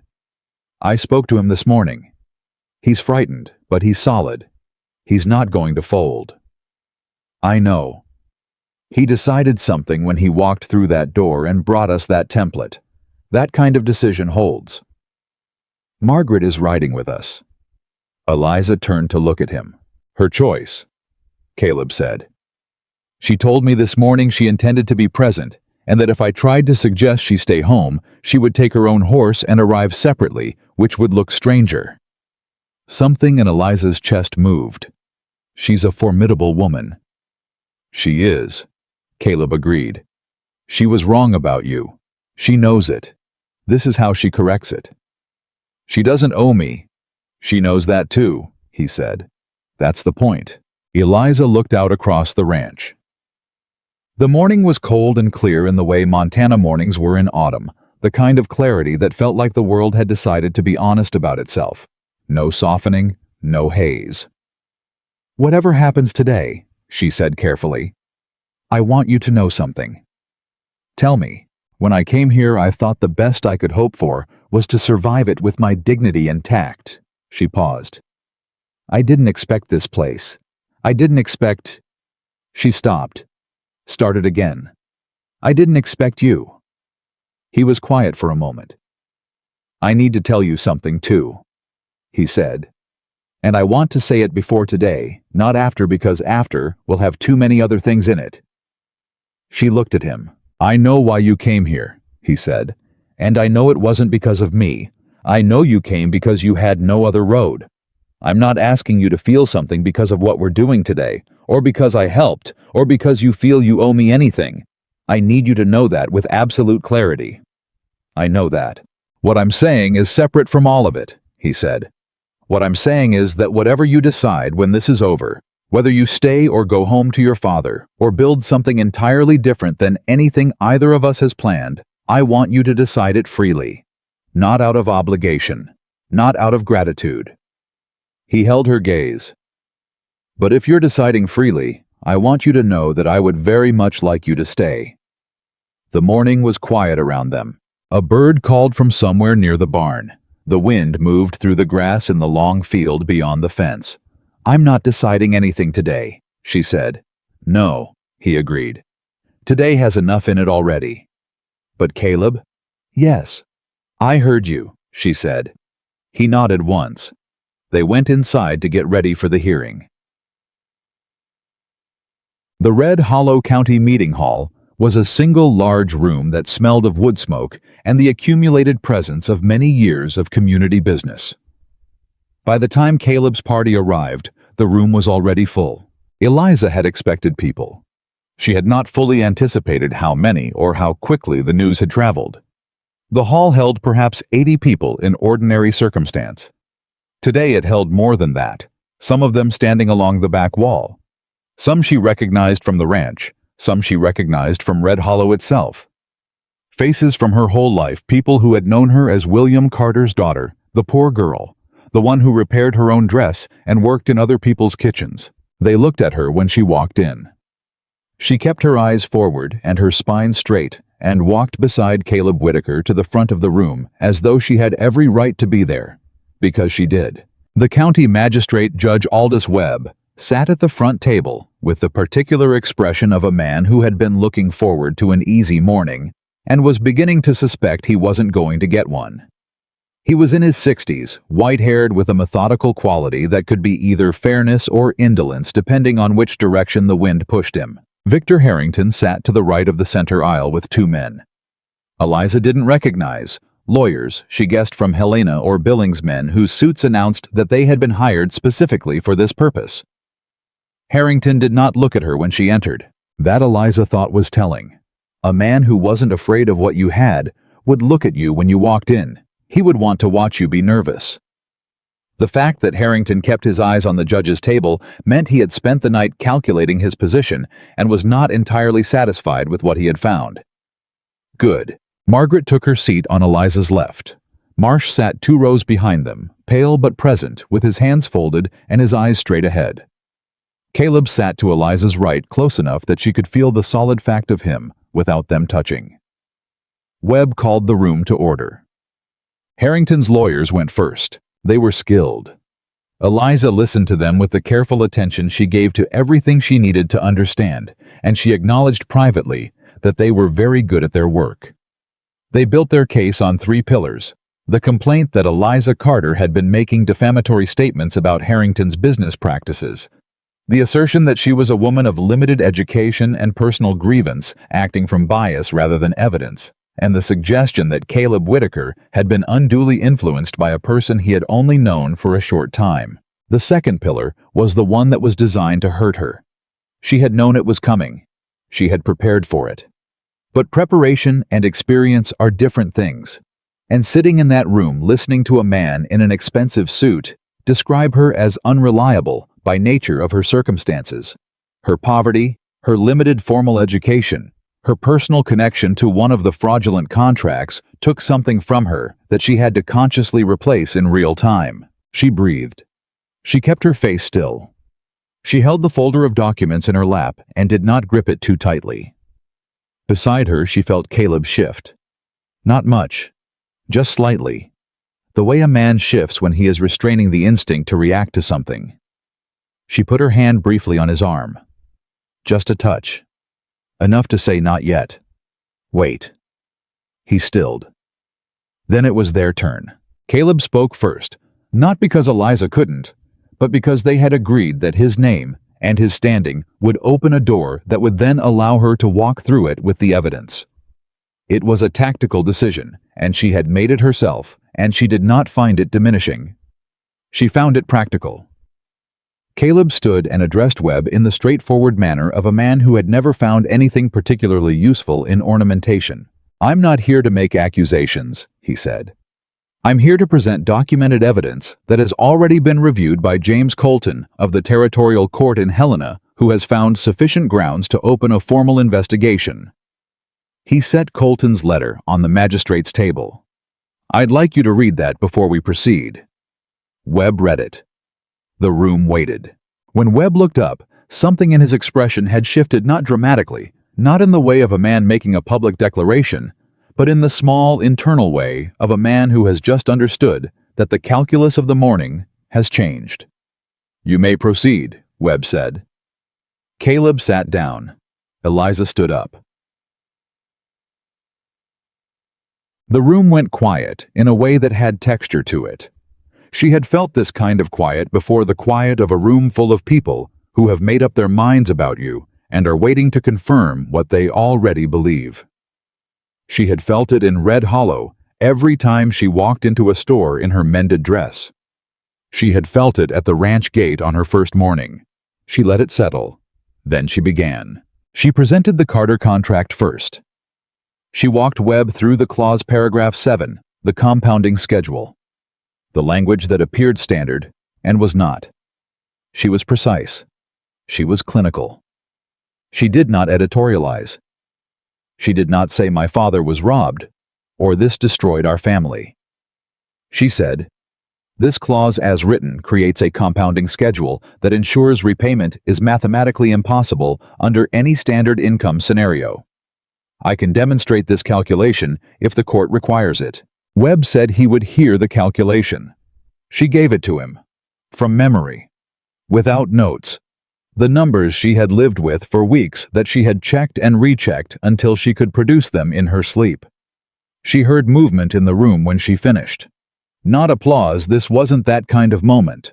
The sound of people shifting, exchanging glances, the collective intake of breath that meant understanding, had arrived somewhere it hadn't been before. Then she presented the Langley document. This is a separate contract, she said, between Victor Harrington and Robert Langley, dated 3 years after my father's contract. I would ask the court to observe the language in paragraph 7. She set both documents side by side on the magistrate's table. Webb looked at them. He looked at them for a long time. They are identical, he said. Yes, Eliza said. She heard Harrington's lead lawyer begin to speak something about coincidence, about standard legal language, about the irrelevance of documentary similarity, and she waited until he paused to draw breath. Then she said, I have a witness who can speak to the origin of this language. Henry Marsh stood up from 2 rows behind her before she had finished the sentence, like a man who had been waiting his whole life for someone to call his name, like a man who had made his decision and was not going back. The room erupted, not in chaos, in noise, the specific noise of a community in the process of revising its understanding of something it thought it knew. Harrington's lawyer was on his feet objecting. Webb was calling for order. 3 people near the back were talking at once. Eliza stood in the middle of all of it and looked at Marsh, who had crossed to the front of the room and was standing straight-backed and pale-faced and steady as a post. Your name, Webb said to him when the room had quieted enough to hear. Henry Marsh. I have been employed as a loan processing clerk at Harrington's Red Hollow Bank for 4 years. He reached into his coat and produced the folded document he had been carrying since the night he walked into the Whitaker Ranch kitchen. This is the master template from which every Harrington loan contract in this county has been produced. I processed every one of these contracts personally. The language in paragraph 7 appears in every document because it originates from this template. It was not coincidence, and it was not standard. It was deliberate. The room did not erupt this time. It went silent. The particular silence of a community confronting something it cannot argue with. Harrington stood. His voice, when it came, was controlled, but it was the control of a man who has had many years of practice maintaining composure when composure is the only remaining weapon. This man is a disgruntled employee making false statements, he said, and this woman is the daughter of a man who failed to understand a standard business agreement and has spent years constructing a personal grievance out of her own family's incompetence. The word incompetence landed in the room like something thrown. And it was in that moment, not in the presentation of evidence, not in Marsh's testimony, but in that single ugly word that the room turned. Because people knew William Carter. He was a man who had lived in Red Hollow for 25 years. A man who had been their neighbor, their customer, the husband of the woman who had taught half their children to read. His daughter had grown up among them. They had watched her work other people's kitchens and wear her mended dress and never once complain. They had underestimated her in all the ways people underestimate someone who has less than they do. And now a wealthy man in a pressed suit was standing in their community hall, calling her dead mother's husband incompetent, and something in the room that had been uncomfortable became something else. Caleb stood. "Victor Harrington sent a man to poison quarantined cattle on my property," he said. "I have the name and testimony of the ranch hand who witnessed it. I have documentary evidence that Harrington wrote letters attempting to have Miss Carter removed from my property before she could complete her examination of these contracts. I have 12 families who can speak to what they lost. And I have a woman who stood in front of this county with nothing but truth and mathematics and made a case that 2 trained lawyers could not shake." He looked at Harrington steadily. "Call her family incompetent again, and I'll make sure that's the sentence the territorial court quotes when they write their findings." The silence was absolute. Harrington sat down. Webb called a recess. The recess lasted 40 minutes. Eliza sat in the hall's antechamber with Caleb on one side and Margaret on the other, and Marsh across from her. And nobody said very much because there wasn't much to say that the room hadn't already said for them. Margaret handed her a cup of water. Eliza drank it. "You were extraordinary in there," Margaret said. "I was accurate," Eliza said. "That's all." "Those are sometimes the same thing," Margaret said. Clara, who had apparently followed from the ranch because she was Clara and could not be prevented from doing things she decided to do, appeared in the doorway with the expression of a woman who had been standing at the back of the room and had opinions about it.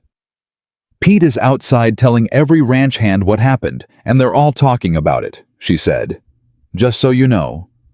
Eliza almost smiled. Marsh was looking at his hands. She watched him for a moment, then said, "Henry." He looked up. "You did the right thing today." "I should have done it 3 years ago," he said. "You did it today," she said. "That's what will matter." When the recess ended, Webb returned with an expression that had made its mind up. He reviewed the evidence on the record, which took 23 minutes. He noted the territorial court's preliminary findings. He noted the documentation of identical contract language across multiple agreements. He noted Henry Marsh's testimony. Then he looked at Victor Harrington and said that he was referring the matter to the territorial court for full investigation, that all of Harrington's active loan contracts in the county would be suspended pending review, and that any attempt to collect on those contracts during the investigation period would constitute contempt. He then said carefully and on the record that he found the evidence of fraudulent contract construction credible, and that the county owed a debt of thanks to the individuals who had assembled and presented it. He did not say Eliza's name, but he looked directly at her when he said it. She accepted it with a nod that cost her nothing and meant everything. The walk out of the hall was not what she expected. She had prepared herself for the crowd to part around her the way crowds parted around things they weren't sure how to handle, with a kind of careful distance, respectful but not warm. Instead, Daniel Henley was waiting at the door. He was 23 years old, had worked Caleb's ranch for 3 years, and had spent that entire time living in the shadow of what Harrington had done to his family, without ever believing he could say so. He stopped Eliza in the doorway. "My mother," he said. His voice cracked. He cleared it. "My mother's been in Billings. She left Red Hollow because she couldn't bear to be here after we lost the farm." He stopped again, started again. "Does this mean is there a chance?" "The investigation will look at every contract," Eliza said carefully. "I can't promise what the court will order, but what happened to your family has been documented and named. That part is done." He looked at her for a long moment. Then he said, "My mother taught me to read. She learned from your mother. Did you know that?" Eliza went still. "She used to talk about Mrs. Carter's lessons," he said. Said she was the best teacher in the county and the kindest woman she ever met. He swallowed. I thought you should know that. She thought about her mother, about the books, about the daughter who had kept reading even when everything else disappeared, because reading was the one door that had stayed open. Thank you, she said. That's thank you. He nodded and stepped aside. She walked out into the Montana afternoon.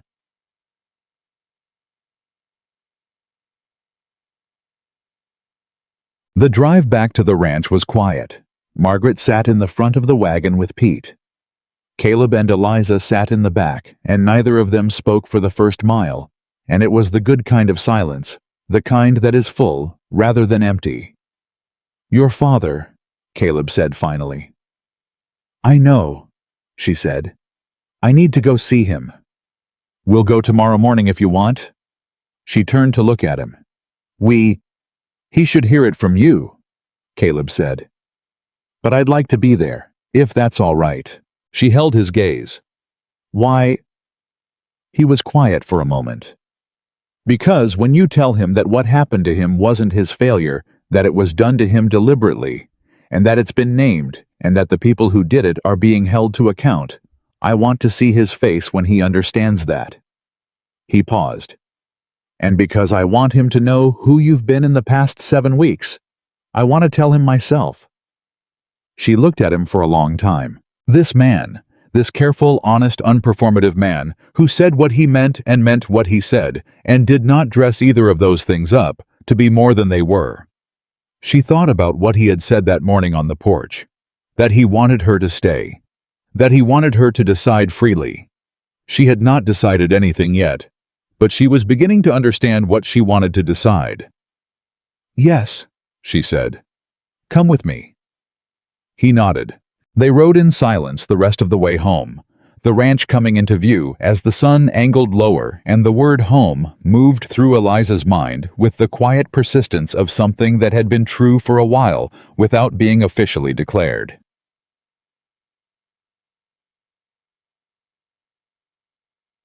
That evening the ranch gathered without being asked to. Nobody organized it. No one sent word.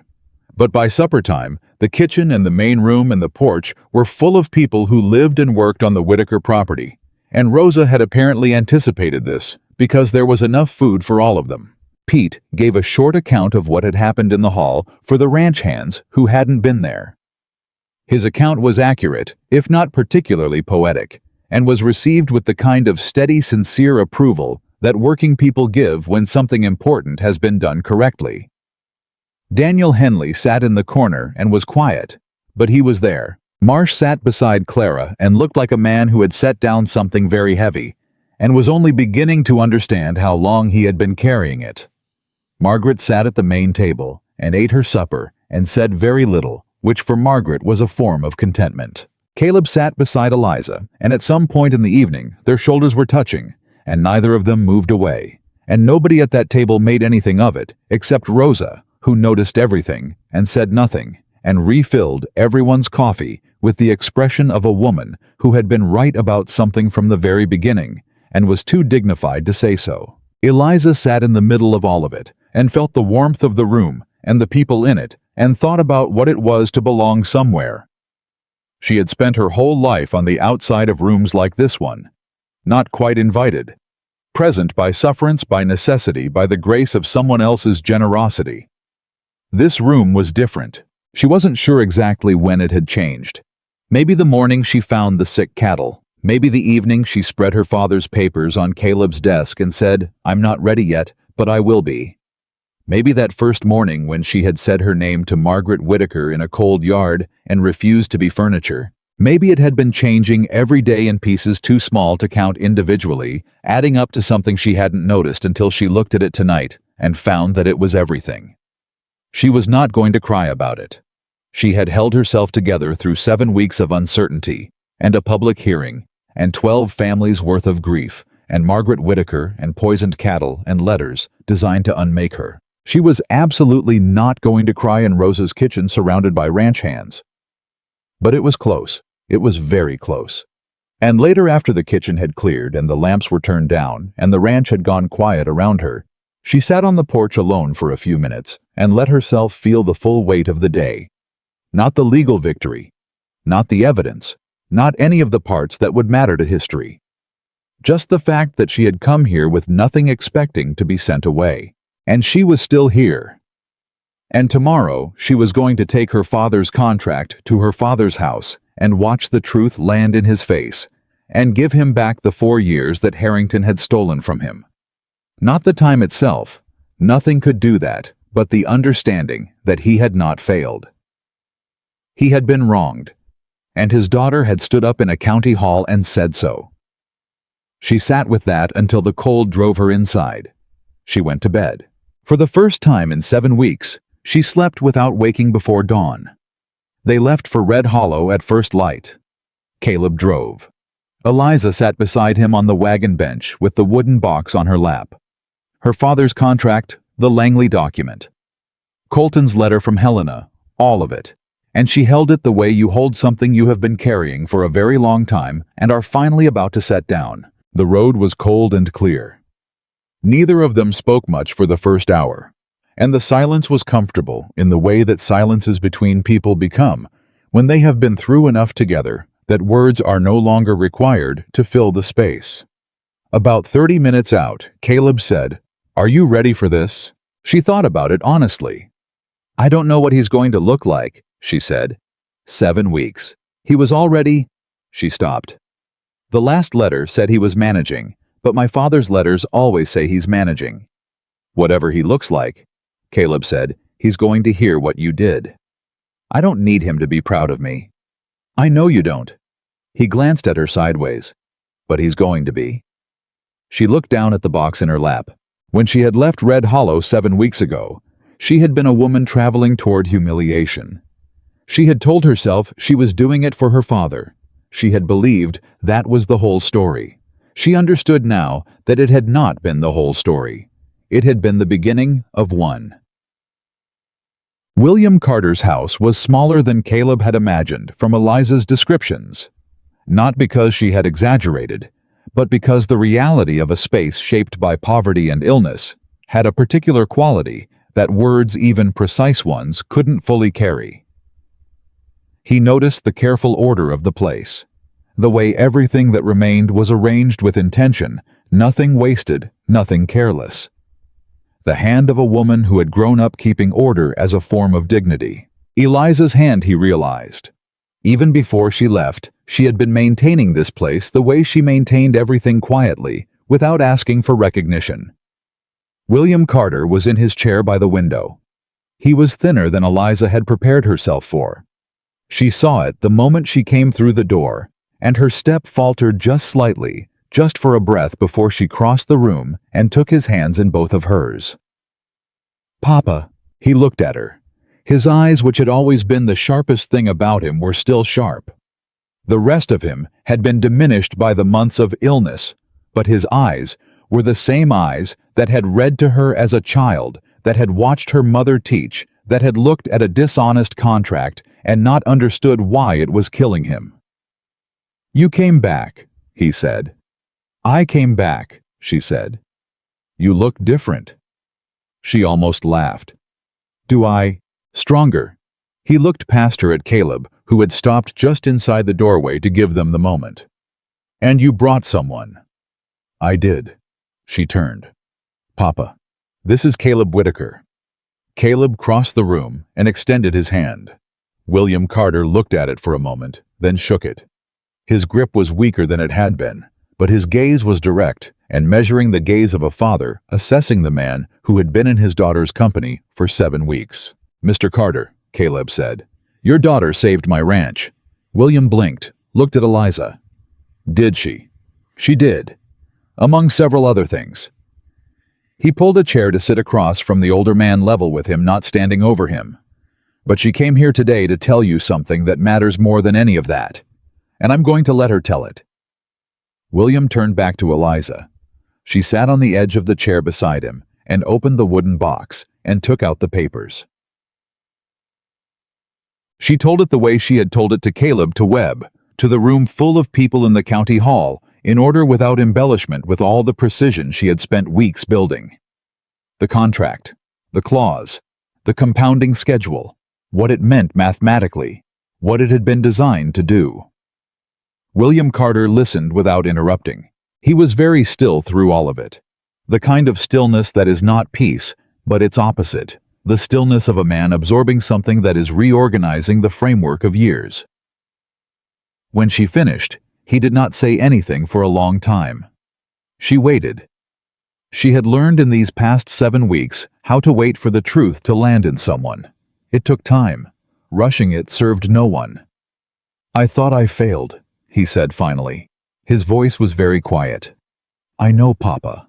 I thought I wasn't smart enough, that I missed something obvious, that a better man would have understood what he was signing." He looked at his hands, the same hands Eliza had, the same shape, the same history of hard work written into them. "I have thought that every single day for 4 years. You didn't miss anything," she said. "It was designed so you would miss it. It was designed specifically for people who couldn't afford to have someone else read it for them. That was the whole point of it." She leaned forward. "You were not careless, Papa. You were targeted." He was quiet again. When he looked up, his eyes were wet. He did not let the tears fall. He was a man from a generation that had specific feelings about that, but they were there, bright and undeniable at the edges. "You did this," he said to her. "We did it," she said. "It took a lot of people." "But you found it." He looked at the papers in her hands. "You found it, and you proved it." "Yes." He reached out and put his hand over hers, the way he had when she was small, and had come to him frightened in the night, and he had told her that morning was coming and that she was safe. The same hand, the same weight. "Your mother would have—" He stopped, cleared his throat. "She would have said she always knew." "She would have." Eliza agreed. "She wasn't wrong about you," he said. "She was never wrong about you." Eliza held his hand and did not say anything, because there was nothing to say that wasn't already contained in the moment, and she had learned by now that some things are not improved by language. Caleb sat across from them and looked at the window and gave them the silence they needed. Wash wash. After a while, William Carter looked at Caleb with the expression of a man returning to practical matters, because practical matters were how he had always processed the things that mattered most. "What happens to Harrington?" he said. "The territorial court in Helena opens its formal investigation next month," Caleb said. "James Colton is the lead attorney. He's already told us the case is strong. The fraudulent template is the center of it, 12 documented contracts, all identical, all with the same concealed clause. Harrington can't argue that's coincidence. And the land. That's harder," Caleb said honestly. "Some of it has been resold. Recovering it depends on individual circumstances. But the illegal debt, what Harrington claimed people owed beyond what they could legally owe under a honest contract that can be voided. And restitution for what was collected under false pretenses is part of what Colton is pursuing." William absorbed this. "Might not get the farm back," he said. "Might not," Caleb agreed. "But you'll get the truth on record. And the debt that's been following you, the debt that's been eating your medical costs, that will be gone." William looked at Eliza. "The debt is cleared. The debt that Harrington held is suspended pending investigation," she said. "Caleb cleared the original medical debt as part of the arrangement when I came to the ranch." She held his gaze. "That part is done, Papa. That part you don't have to carry anymore." He sat with that. Outside, somewhere in Red Hollow, a dog was barking at something. A wagon passed on the road. The ordinary sounds of a town that did not yet fully know what had happened yesterday in its own county hall. Though it would know soon, news traveled fast in small places, and what had happened to Harrington was not the kind of thing that stayed quiet. "You went there for me," William said. "To that ranch. You went there for me." "Yes." "And what did you find for yourself?" She was quiet for a moment. "More than I expected," she said. He looked at Caleb. Caleb looked back at him steadily without flinching, with the directness of a man who understood he was being assessed and had no objection to it. "Are you good to her?" William asked. "I try to be," Caleb said. "She doesn't need much protecting, but she deserves to be treated well, and I intend to treat her well." "That's not the same thing as loving her," William said. "No," Caleb said. "It's not." A pause. "Are you going to tell me the rest of it?" William said. Caleb looked at Eliza. She gave him nothing, no help, no direction. She was curious herself what he would do with the question. "I'm going to tell you that your daughter is the most remarkable person I have encountered in my adult life," Caleb said, "and that whatever she decides about her future, I would count it as the greatest privilege of mine if that future included me." William Carter looked at his daughter. "He talks like that all the time," he said. "Only when he means it," she said. Her father made a sound that was somewhere between a cough and a laugh. "All right," he said. "All right." They stayed for 3 hours. Rosa had sent food, a fact that made William Carter blink when Eliza unpacked it, because it was considerably more than 2 people could reasonably carry, and had been packed with the thoroughness of a woman who understood that a sick man who had been alone for 7 weeks probably needed feeding. "Who is this Rosa?" William asked. "You'd like her," Eliza said. "She reminds me of Mother. Less talking, more doing." "High praise," he said, and ate 2 helpings of everything. Before they left, Eliza went through the house and did the things she always did when she came home, checking, straightening, noting what was needed.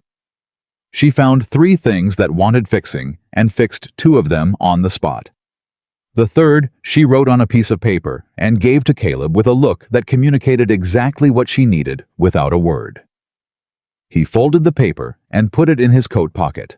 She saw her father watching this exchange with the expression of a man filing something important away. At the door, William Carter held her longer than usual. "Come back soon," he said into her hair. "I will. And bring him." A pause.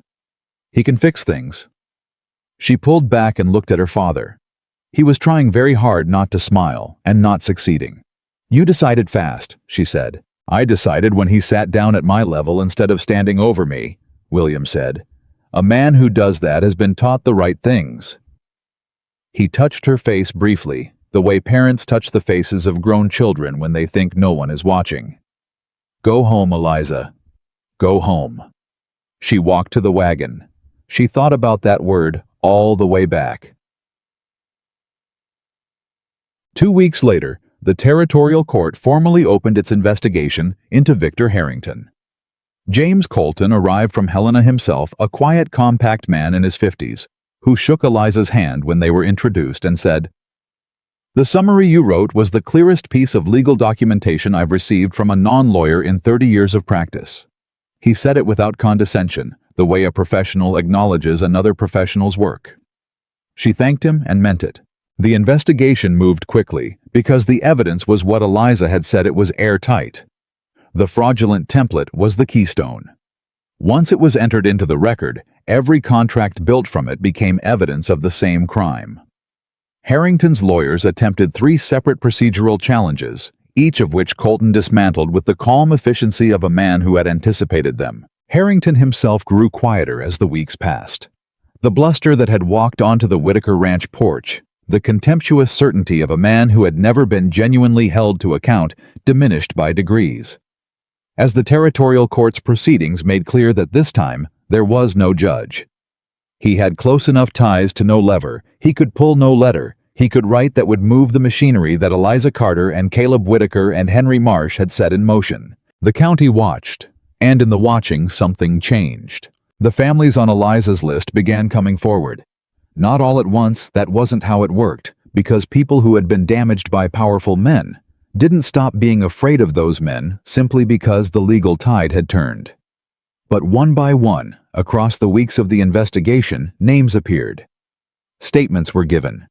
Faces that Eliza recognized from her whole life in Red Hollow, people she had seen at the market, at the church on the road, came to the county hall and told their stories in rooms that were now listening. Daniel Henley wrote to his mother in Billings. She wrote back within a week. He showed the letter to Eliza one evening in the ranch kitchen, holding it carefully like something fragile. "She's coming home," he said. Eliza looked at him. This young man who had worked 3 years on a ranch without ever feeling safe enough to name what had been done to his family. Who had stood in that county hall and watched a woman he barely knew stand up and say what he had been carrying in silence. "Good," she said simply. He folded the letter, tucked it away. "Miss Carter." "Eliza," she said. She had told him this before. "Eliza." He hesitated. "How did you know it would work that day you walked in there with those papers? How did you know?" She thought about it honestly, the way she tried to think about everything. "I didn't know," she said. "I knew the evidence was real. I knew what the contract said, and I knew it was wrong, and I knew 12 families had suffered for it. But knowing something is true and knowing it will be believed are two different things." She paused. "I've spent my whole life knowing things that weren't believed because of who I was while I was saying them." "But you went anyway." "Yes." "Why?" She thought about her mother teaching in their small house, about the books that had stayed open when every other door closed, about a supply wagon taking her toward a stranger's ranch on a cold morning while she told herself she was doing it only for her father. "Because the alternative was silence," she said. "And I have never been willing to pay that price." Staying. The formal ruling came on a Thursday morning in late November, 6 weeks after the investigation opened. Colton sent word ahead by telegraph, which arrived at the Red Hollow post office and was brought to the Whitaker Ranch by a boy who ran the whole way because he understood, even at 14, that this was the kind of news that ran. Eliza read the telegram at the kitchen table with Caleb standing behind her and Rosa pretending to be busy at the stove while clearly listening to every breath. Victor Harrington had been found liable for fraudulent contract practices in 12 documented cases. All outstanding debt held by Harrington's bank under the fraudulent template contracts was voided immediately. Financial restitution proceedings would begin in January. 3 additional cases were under review. Criminal referral for fraud and land theft was being forwarded to the territorial prosecutor. He would not simply be ruined financially. He would be prosecuted. Eliza set the telegram down on the table. She sat very still for a moment. Caleb put his hand on her shoulder. She put her hand over his. 12 families, she said. 12 families, he agreed. Rosa turned from the stove and set a cup of coffee in front of Eliza without being asked. Then returned to her work without a word, which was how Rosa marked the most important moments. Not with speeches, but with the simple continuation of care. That evening, Margaret came to find Eliza on the porch. It was cold enough now that breath showed in the air. They stood side by side and looked out at the ranch that was lit warm from the inside, the sounds of supper and voices carrying through the walls. "I owe you an accounting," Margaret said. "You don't?" "I do." Margaret's voice was not soft. It was never soft, that wasn't her nature, but it had the particular quality of a woman who had decided that honesty mattered more than comfort. "I treated you with contempt when you arrived. I searched your room. I went to Harrington and described you in terms that I am not proud of." Eliza was quiet. "I did all of those things because I was afraid," Margaret said. "Not of you, of what you represented, of change, of my brother choosing something that I hadn't approved and couldn't control." She paused. "None of that justifies what I did. I'm not offering it as an excuse. I'm offering it as an explanation, because I think you deserve to understand why, even if why doesn't make it right." Eliza looked at her, at this woman who was not built for vulnerability, but was standing in it anyway in the cold on a porch because she had decided it was necessary. "I know why," Eliza said. "I understood it the morning you came to me at the fence. And you didn't hold it against me. You changed," Eliza said. "That matters more than where you started." Margaret was quiet for a moment. "My brother is going to ask you something soon," she said. "I don't know when, But I know him, and I know what I've been watching for the past 2 months, and I know what it looks like when he's made up his mind about something. She glanced sideways at Eliza. I wanted you to know before he asks that you would have my full support, for whatever that's worth now. Eliza considered this. It's worth a great deal, she said. More than you might think. Margaret gave a short nod, the kind of nod that sealed things without requiring further ceremony. They went back inside. Yeah, Caleb asked on a Sunday. Not with speeches, not with ceremony. With the directness that was the most consistent thing about him. The quality she had noticed in the first hour she'd known him and had never stopped noticing. They were in the office. She was reviewing the East Quarter accounts, which had been properly cleaned since Thomas Briggs's departure, and which she had come to think of as partly hers, in the way you think of things you've built as partly yours. He was at his own desk writing correspondence. He looked up at some point and said, Eliza. She kept her eyes on the ledger. Yes. I'm going to ask you to marry me. She looked up. He was watching her with the steady, careful attention that she had mapped over these months. The look that meant he was saying exactly what he meant and expected her to take it seriously. I'm not asking right now, he said. I'm telling you that I'm going to ask. Because you deserve to know it's coming, so you can think about it honestly and not be caught off guard. She put down her pen. You're warning me, she said. I'm giving you time, he said, because I know you. You don't make decisions quickly. You look at all the pieces first. So I'm giving you the piece that's coming so you can look at it. She looked at him. This man who had stepped forward at a gate when he could have turned her away, who had drawn a line on her behalf without being asked, who had sat at her father's level and answered a direct question directly, who had said you are not carrying this alone anymore in a barn on a morning when she had most needed to hear it. She had been looking at this piece for months. She already knew what she thought of it. How long are you planning to give me? She asked. Something shifted in his expression, that almost there thing that was his version of a smile. As long as you need. What if I don't need very long? He went still. Caleb, she said. Ask me. He stood up from his desk, crossed the room, stood in front of her and looked at her the way he always looked at her directly, without performance, with the complete attention of a man who considered her worth his full focus.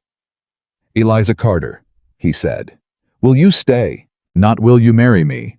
Not the formal words, just the question that had been underneath everything since the first morning she had almost walked out of that gate. Will you stay? Yes, she said. I will stay. He reached out and took her hand. She let him. His hand was warm and certain and familiar in the way that things become familiar when you have been paying close attention to them for months without letting yourself name what you were doing. She had been paying very close attention. I would like the formal version too, she said. Eventually, for my father. Your father will have it, he said. She stood up from the chair and they were very close, and she could feel the warmth of him, and the fact of him, and the realness of the decision she had just made, which did not feel like sacrifice or resignation, or the quiet surrender of a woman with no other options. It felt like choice. Full, deliberate, clear-eyed choice, the kind that only belongs to people who have survived enough to understand what they actually want. William Carter came to the Whitaker Ranch for Christmas. Pete collected him in the wagon and brought him with enough blankets and enough care that he arrived pink-cheeked and sharper-eyed than he had looked when Eliza had seen him in October. The clean air of the journey, or the weight that had been lifted, or simply the fact of being somewhere that held his daughter. Whatever it was, something in him had steadied. He sat at the ranch table that Christmas evening, with Rose's food in front of him, and Daniel Henley on one side, and Margaret Whitaker on the other, and Caleb at the head of the table, and Eliza beside Caleb, and he looked around the room with the expression of a man taking inventory of things he had not expected to have.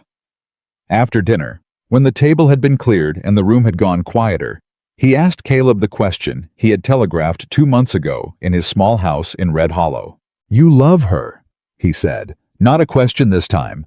A confirmation. Yes, Caleb said. William looked at his daughter. And you! She had been waiting for this. Yes, Papa, she said. Yes. He was quiet for a moment. Then he said to no one in particular, and to everyone at once. Good. Then I can stop worrying about that. Laughter moved through the room. Real laughter. The kind that doesn't require setup, that comes from people who have been through something hard together and have arrived on the other side of it, and can finally exhale. William reached out and covered Eliza's hand with his. Your mother, he said quietly, so only she could hear, would have been here for this. I know, she said. She'd have been proud, he said. She'd have been proud every day. Eliza held her father's hand in the warm room in the ranch that had become home, and felt the full measure of everything that had been lost, and everything that had been found, and understood that those two things were not opposites, that you could carry both, that carrying both was in fact the whole of it. They were married in the spring. Simple. Outdoors. The people who mattered were present. Margaret stood beside Eliza with the straight-backed dignity of a woman who had been wrong about something important and had chosen at every subsequent step to be better and had succeeded. Henry Marsh attended. He had taken a position with Colton's legal office in Helena, where his knowledge of Harrington's contracts made him invaluable to the prosecution's case. He shook Eliza's hand before the ceremony and said, You gave me my life back. I want you to know that. You gave it back yourself, she said, the night you walked through that door. Daniel Henley's mother came back from Billings for the wedding. She was a small, iron-spined woman who had lost her farm and her community, and 4 years of her life to Victor Harrington's greed. And she stood in the grass of the Whitaker Ranch and watched Eliza Carter become Eliza Whitaker, with the expression of a woman who understood exactly what was being healed. William Carter walked his daughter forward and placed her hand in Caleb's hand, and stood very straight and did not let the tears fall until after, and even then, barely. Harrington's criminal prosecution concluded in the summer. He was convicted on 7 counts of fraudulent contract and land theft. The sentence was significant. His properties were liquidated to fund restitution. The bank closed. The buildings on Red Hollow's main street that had carried his name changed hands. The county did not celebrate publicly. These were not celebrating people, they were working people, the kind who processed justice by returning to their lives and finding that their lives had more room in them than before. But the families got their restitution. The Henleys, the Aldersons, the Pratts who had moved away and came back when they heard the news. 12 families and the fragments of what had been taken from them returned as much as returning was possible, named and acknowledged by the territorial court in language that would remain in the record. William Carter's fraudulent debt was formally voided. He received a letter from the court in Helena stating this, which he read sitting in his chair by the window, and which Eliza, when she visited the following week, found pressed carefully between 2 pieces of paper and tucked inside the same Bible where he had kept her mother's last letter. She did not say anything about it. She didn't need to. Tour. The Whitaker Ranch grew in the years that followed, not only in land or cattle or the kind of measurable success that county records tracked. It grew in the way that places grow when the people running them understand that prosperity and responsibility are not competing things. Eliza established a small lending library using the collection of books she had accumulated over a lifetime of keeping every door open that she could reach. She organized it in the ranch's spare room, and it became something the county families used. Working people, their children, people who had never had formal education and wanted one. She taught on Saturdays the way her mother had taught out of their house in Red Hollow, because she understood that what her mother had given her had been the one thing Harrington could not take. Access to knowledge. The right to understand what you were signing. The right to understand, period. Daniel Henley became the ranch's East Quarter foreman. He was good at it, patient, attentive, with the particular quality of a man who understands both hard work and what it costs when hard work is exploited. His mother settled back in Red Hollow. She came to the ranch on Saturdays sometimes and sat in the library room and read. And occasionally she would look up at Eliza with an expression that said everything the two of them never needed to say aloud. Margaret remained at the ranch. She had never been the kind of woman who softened all the way, and nobody who knew her would have wanted her to. Her sharpness was a quality the ranch needed, the thing that balanced Caleb's steadiness and Eliza's precision. She and Eliza never became the kind of friends who said easy things to each other.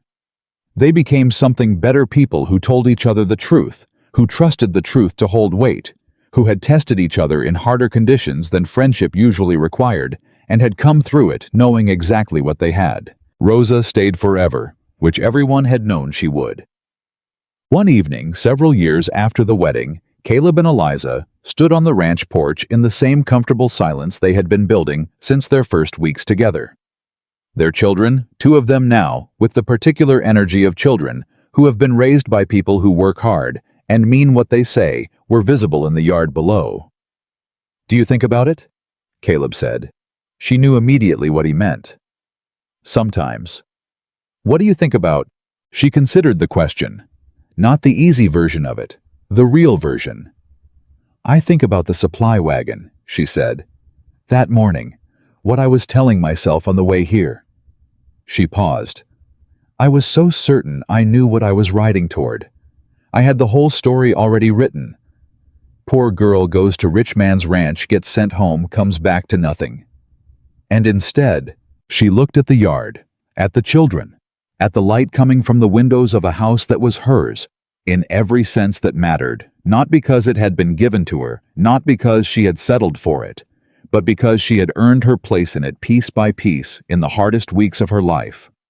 Instead, I found out who I was," she said. "I always knew what I could do. I didn't know what I was worth." She looked at him. "You showed me that. You showed yourself," he said. "I just refused to look away." She held his gaze. This man, steady as foundation stone, honest as the land he worked, the man who had stepped forward at a gate when every comfortable instinct would have allowed him to step back. "They sent me here thinking I had nothing," she said. "They were wrong," he said. "They were very wrong." He took her hand. She leaned into the warmth of him, and they stood together while the evening came down over the ranch and the children's voices carried up from the yard, and the light held as long as it could before giving way to dark. The girl they had sent away had become the woman who held this place together. The cowboy they had thought could not be moved had been moved not by circumstance, not by family pressure, not by the strategies of people who thought they understood what he valued. By her. By the truth of who she was. Some people spend their entire lives being measured by what they own, what they wear, what family name stands behind them. Some people are handed value at birth and carry it without ever having to know what it weighs. And some people build their worth from nothing, from books read by lamplight and cattle spotted at dawn and contracts examined until the truth inside them could not be denied. Eliza Carter had been the poorest girl in Red Hollow. She had arrived at this ranch with one worn bag and a wooden box of papers and a heart that had never, not once through all of it, agreed to be worth less than it was. That heart had changed everything. They had sent her here thinking she had the least. She had the most. She always had.